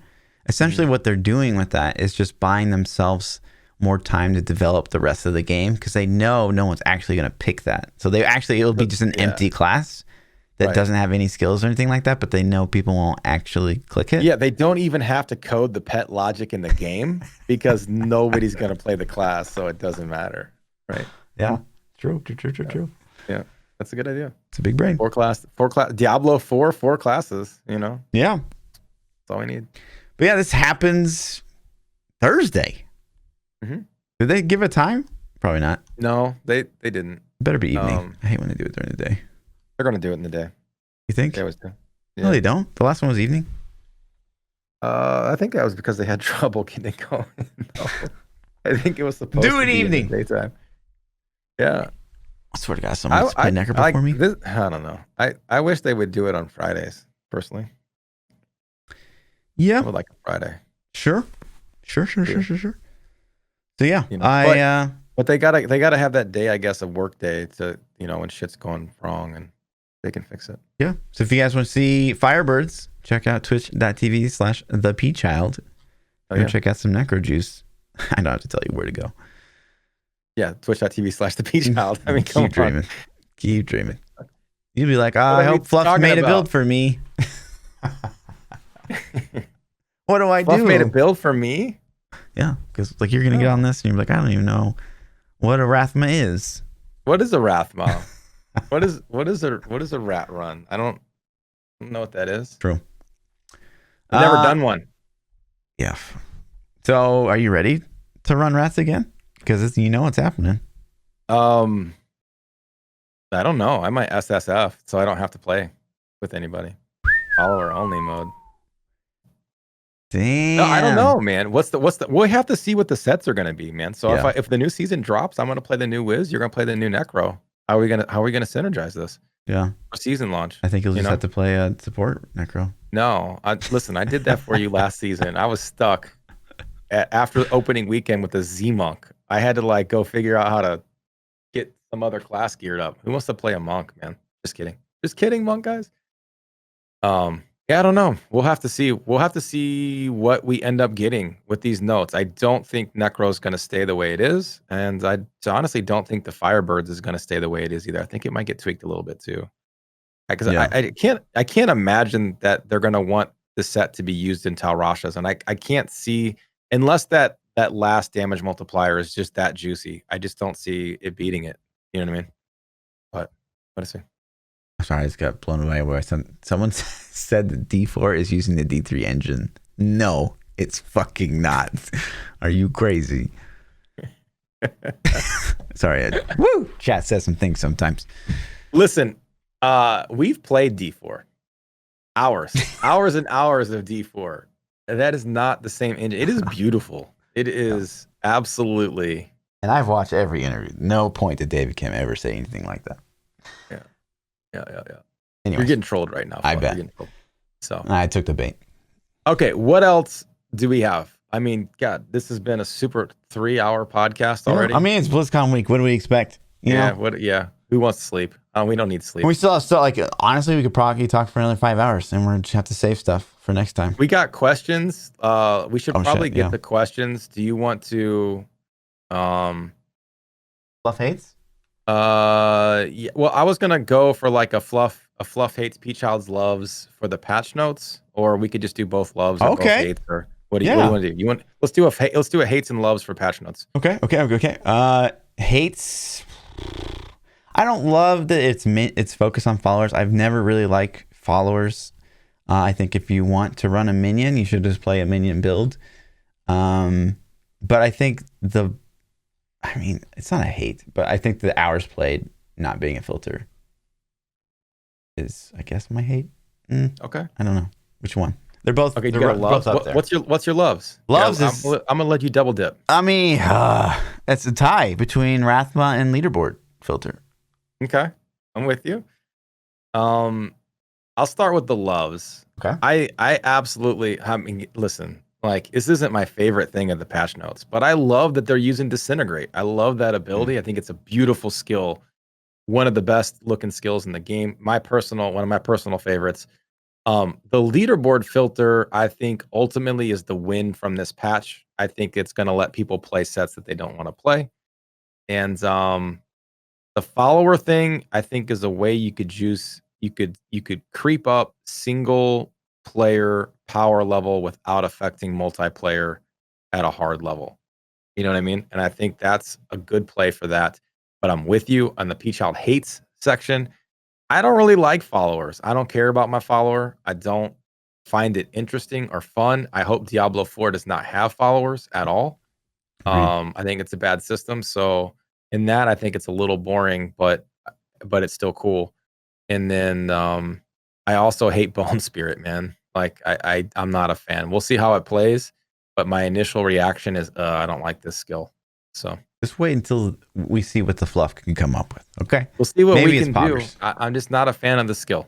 So that's it, man. Let's get into some Twitter questions, guys. We had a bunch today, so if I didn't catch yours, we had some late entries too. I'm gonna do a quick scan as I'm reading through these and see. Like I know we had a couple extra ones come in. But let's start it off with Ill Machine says, do either of you get the feeling that somewhere above the Diablo team has a mandate that D2R have as few changes as possible? It seems like the devs maybe had some ideas of their own, but didn't implement them. That's a good question. And we heard specifically to that point, Matt Cedarquest alluded to that was like one of the biggest challenges for him is that internally, the team is very passionate about the project and, having to constantly kind of keep things on track and not to scope creep. And, obviously everyone on that team wants to see like, oh, we can make it a better game if we did this. And, Cedarquest is trying to keep it, their goal in mind, the pillars of what they're trying to do is to really stay true to that game. And I get that. What's interesting to me is after I did that Q&A video, you know how you and I had talked about like, well, your answer for everything question wise for Immortal or for Resurrected is like it's going to be the same. But then I re-watched like every question in depth and every answer in depth, and I don't know that I still share that opinion because to me it's kind of like they're walking a really weird line, right? So they're like they make kind of executive decisions like they're going to give us the gold pickup radius, they're going to give us the advanced stat screen, they're going to give us shared stash, they're going to give us the controller having the ability to activate skills without the 2-click action. I don't even know if you know what I mean by that because... no, I haven't played the game in 20 years. Exactly. So I think this is something a lot of people are going to get disappointed by, either not for remembering it or they have never played the game. But the way Diablo 2 works is, so say you wanted to cast Bone Spear. Okay. It's not that you put Bone Spear on your skill bar and you click Bone Spear. You assign a hotkey to Bone Spear. So you hit the hotkey, it'll switch to Bone Spear, and then through a second click, you cast Bone Spear. But yeah, so it's not like 3 and it shoots where your mouse is. It's like 3 and then click. Yeah, 3 and then right click.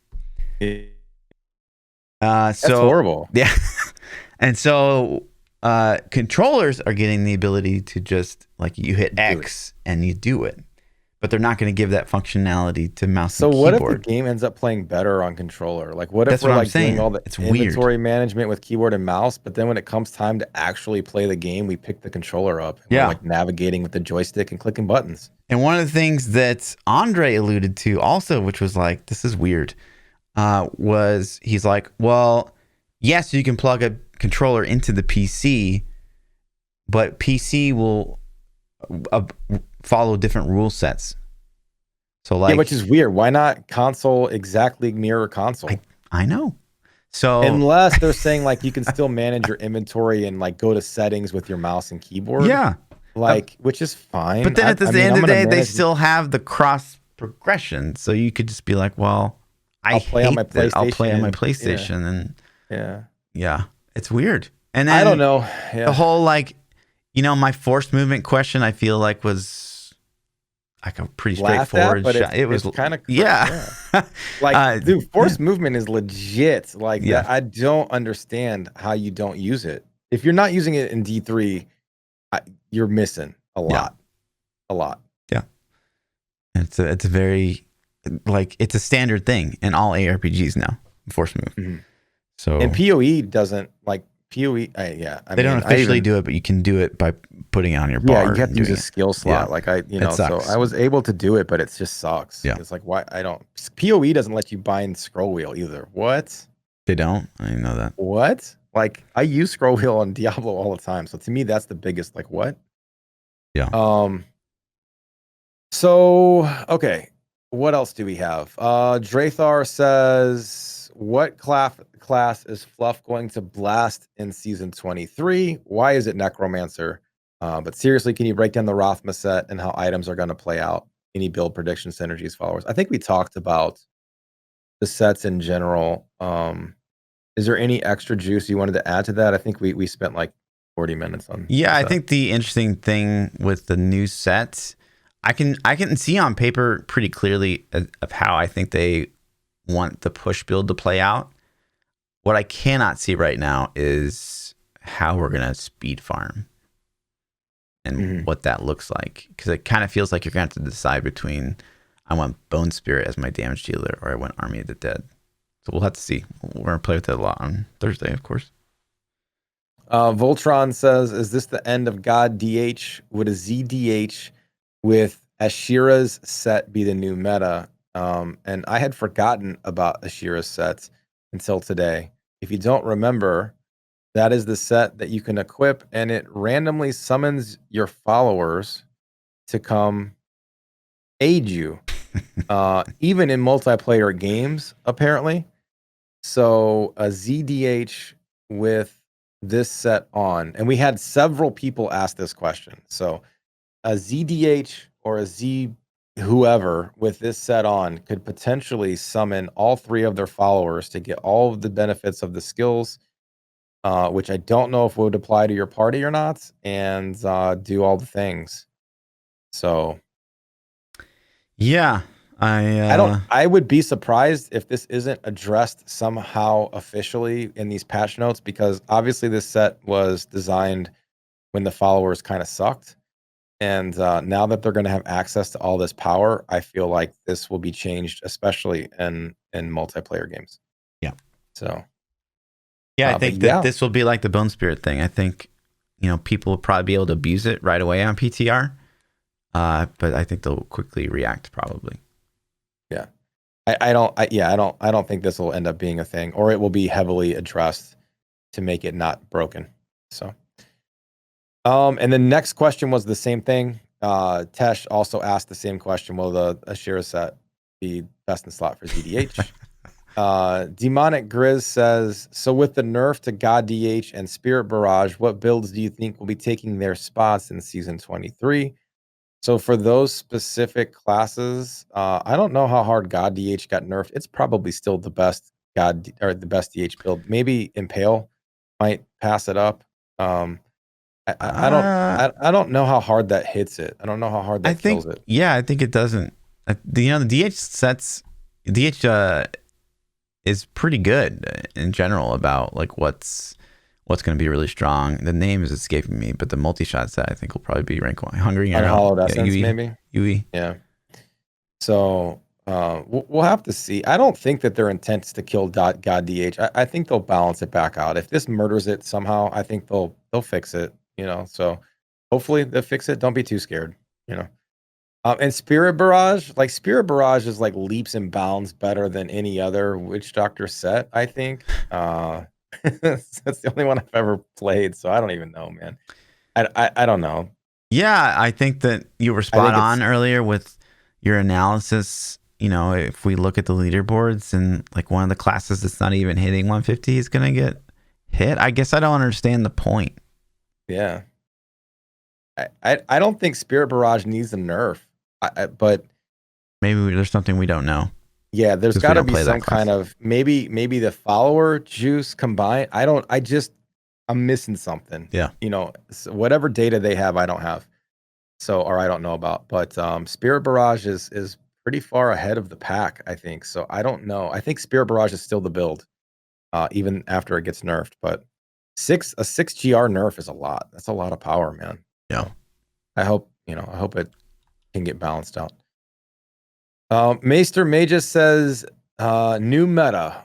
What order do you develop an ARPG? You're in charge. Assume you can finish each section. What order do you do first, second, etc.? So I guess we're making an ARPG, right? Okay. And we're like, do we flesh out the classes maybe? Do we flesh out the end game? Do we flesh out itemization or leveling or campaign or story? Like what are we doing? I'm taking that's the question. Did you take the same? Yeah, I agree. Okay. Yeah. I guess first you knock out, like what do you want that character experience to be, right? Like classes, ascendancies, subclasses. Like you got to model out probably what you want that to look like first, and then maybe you react to that with like the skill trees or I think whatever your gimmick's going to be, you know? I think you build backwards, right? For kind of. So you start with your classes, and then I think ultimately I wouldn't spend the most amount of time on this, but you need your story. Like what are we doing? Because the characters have to, literally, the characters have to fit the story. You know what I'm saying? Like literally. So you have your story outline, and then you're gonna do your characters. You're fired. And then you're gonna go to builds and play style. Then itemization. No. Yeah. Okay, so you're gonna build out your character, like what that's gonna look like. You're gonna have your skill tree. Then you need to figure out itemization and what that's gonna look like. Then you figure out crafting. Crafting is a pillar of ARPGs. Okay. And then you're gonna flesh out those endgame activities. I'm with you. Yeah. Yes. And then after you've got this great game, you think about story. Yeah, so you're gonna have like a barb in Cyberpunk. That's cool. Yeah, sure. As long as it's fun, you know. As long as it's fun. You can adapt some BS story to anything. I don't think so. He's asking the order that we do it, and I think that's different than the amount of effort and time I put into each activity. That's still the order. So I craft my story classes. I can't believe story is first. Subclasses. Who are you? Items, skill trees, how to get the items, crafting, all that kind of stuff. Story's an afterthought. So, Aurora XO, hold on. We got some extra ones I'm going to throw in real quick. Rank 1, Civ 5, Saria Main says, just watched Fluff's video on D2. 100% agree with them. Why are some Cool Life one features, person that agrees? why are some Cool Life added, others aren't? I'm going to summarize a little bit. Is there really enough content? Here's the question, I guess. Is there really enough content in a 20-year-old game to keep people occupied, considering the game is still just not remastered? How are they going to get a new audience? How are they going to keep people? Yeah, and I think that ties in a little bit to that, that 2-click action, right? If your first impression of the game is just like, oh, the really standard thing you come to expect from ARPGs, in the past 10, 15 years is like that first initial impression isn't even there. I get trying to stay true to the original, man. Like, I'm with you, but at the same time, like, there's going to be people that are like, I have to do what? I have to like assign the skill and then cast it? That's ridiculous. And I think that'd be a big turnoff immediately. So I think they have to make some concessions in terms of what's that experience going to be for the player that's never ever played the game before. Like me, like I legitimately don't remember D2. I played the campaign twice 20 years ago. My memory is horrible. I literally remember nothing. Now, maybe as I start playing it, I'll be like, oh, I remember this or I remember that. But for all intents and purposes, this is going to be a brand new playthrough. This is going to be like a brand new user playing Diablo 2 for the first time. So, I don't know, man. Like I kind of wanted more, but we'll see. Well, I mean, this will be the thing. Like double clicking, like having to switch. Like let's say I have Fireball on 3 and I don't know, whatever, Electric Shock on 2, and I have to press 3 then click to attack. Every time. Yeah. Is it like 3 click, 3 click, 3 click? No, it's not every time. It's like 3. Okay. It's just to switch cues skills. it up. Right. Yeah. Yeah, and then so it's like 2. Oh, I want electrocute. Let me hit number 2 now, and then click, and then click. I don't know, man. That seems bad, but maybe you get used to it. I'm sure you do. Just modernize it. Yeah. And especially that's such a weird line to draw, is like to give that functionality to the console and the controller, but not to PC. And then to even like, I don't know, like, I don't know. I still feel like I was very surprised when I had to explain myself. Like, are we going to get the ability to rebind everything and have force movement? The fact that I had to explain that question, I found to be really weird. Yeah. Like, wait, what? Like, force, like the button you press to move? Like, and then Mr. Llama, like, interrupting and be like, oh, that already has that. I'm like, okay, chill out, dude. You're getting your game. Calm down. Yeah, Exactly. Let's see. The Voltron says, if I put lawn rings on my followers, can they do actual real damage? Probably doesn't apply to them. I'm gonna vote no. Yeah. On that. I'm gonna assume that minion or the followers are still gonna do Z DPS, Quinn style DPS. And Bingo. then I'm bouncing through. Like, we got so many late questions. I'm trying to snag them up because people were feeling it. I feel like. Raz says, "Is this the first time ever in the history of podcasts that the podcasts of the patch notes have come out on the same day before?" Yes, actually, I think so. Usually they drop them on Wednesday just so we can't have them for the new meta. I think. I think they dropped them for Danctuary, not us. So, to be fair, that might have been. Could have been. Maybe if you're nicer. Maybe if you were nicer. You're the toxic one these days. No, not you. I said we. You know? Oh yeah. Yeah, true. Let's see what else. All right, this is the. So I think that's it. So we got one more from Rorax. Rorax says, "What is the absolute worst smell in the world?" Man, the worst smell in the world. Man, I know I have some triggers. I'm just having a really hard time thinking about it. I can tell you some really bad ones, man. Has you ever like been in like a gym environment and you have somebody that's got like the worst smelling feet ever? They like take their gym shoes off and it feels like their socks have been wet for a week and they never change them and keep putting them in there. Like that mildewy, just that smell is almost unbearable where it forces you to leave to get fresh air. You're like, oh my God, it is so bad. I mean, I get that on motorcycle trips sometimes. Like your boots just fucking stink. There's nothing you can do about it. That's bad. It sucks. There's like some powder or something. Yeah, you do it, but at the end of every day, it's like you've been riding for like 15 hours in a pair of boots. You know, like fucking hell. Nothing you can do about that. That's pretty bad. Yeah, I'm trying to think of durian is a trigger for me for sure. What? Durian. What is that? You're cute. It's a fruit. I don't know this item. Yeah, it's not very popular in American culture, obviously, because it's disgusting. And you tried it? Yes, I've tried it multiple times. I've tried it raw, and it was the worst ever. I've tried it fried, and you would think, okay, well, anything fried is okay. Nope. And I've actually tried it as ice cream. Every single time, it's like, haha. That's it, man. That's all the questions we have. Really? This might be the longest podcast episode we've ever had. Wasn't the one we just did way longer than this? This is 3 hours. I don't think so. It was 3 hours.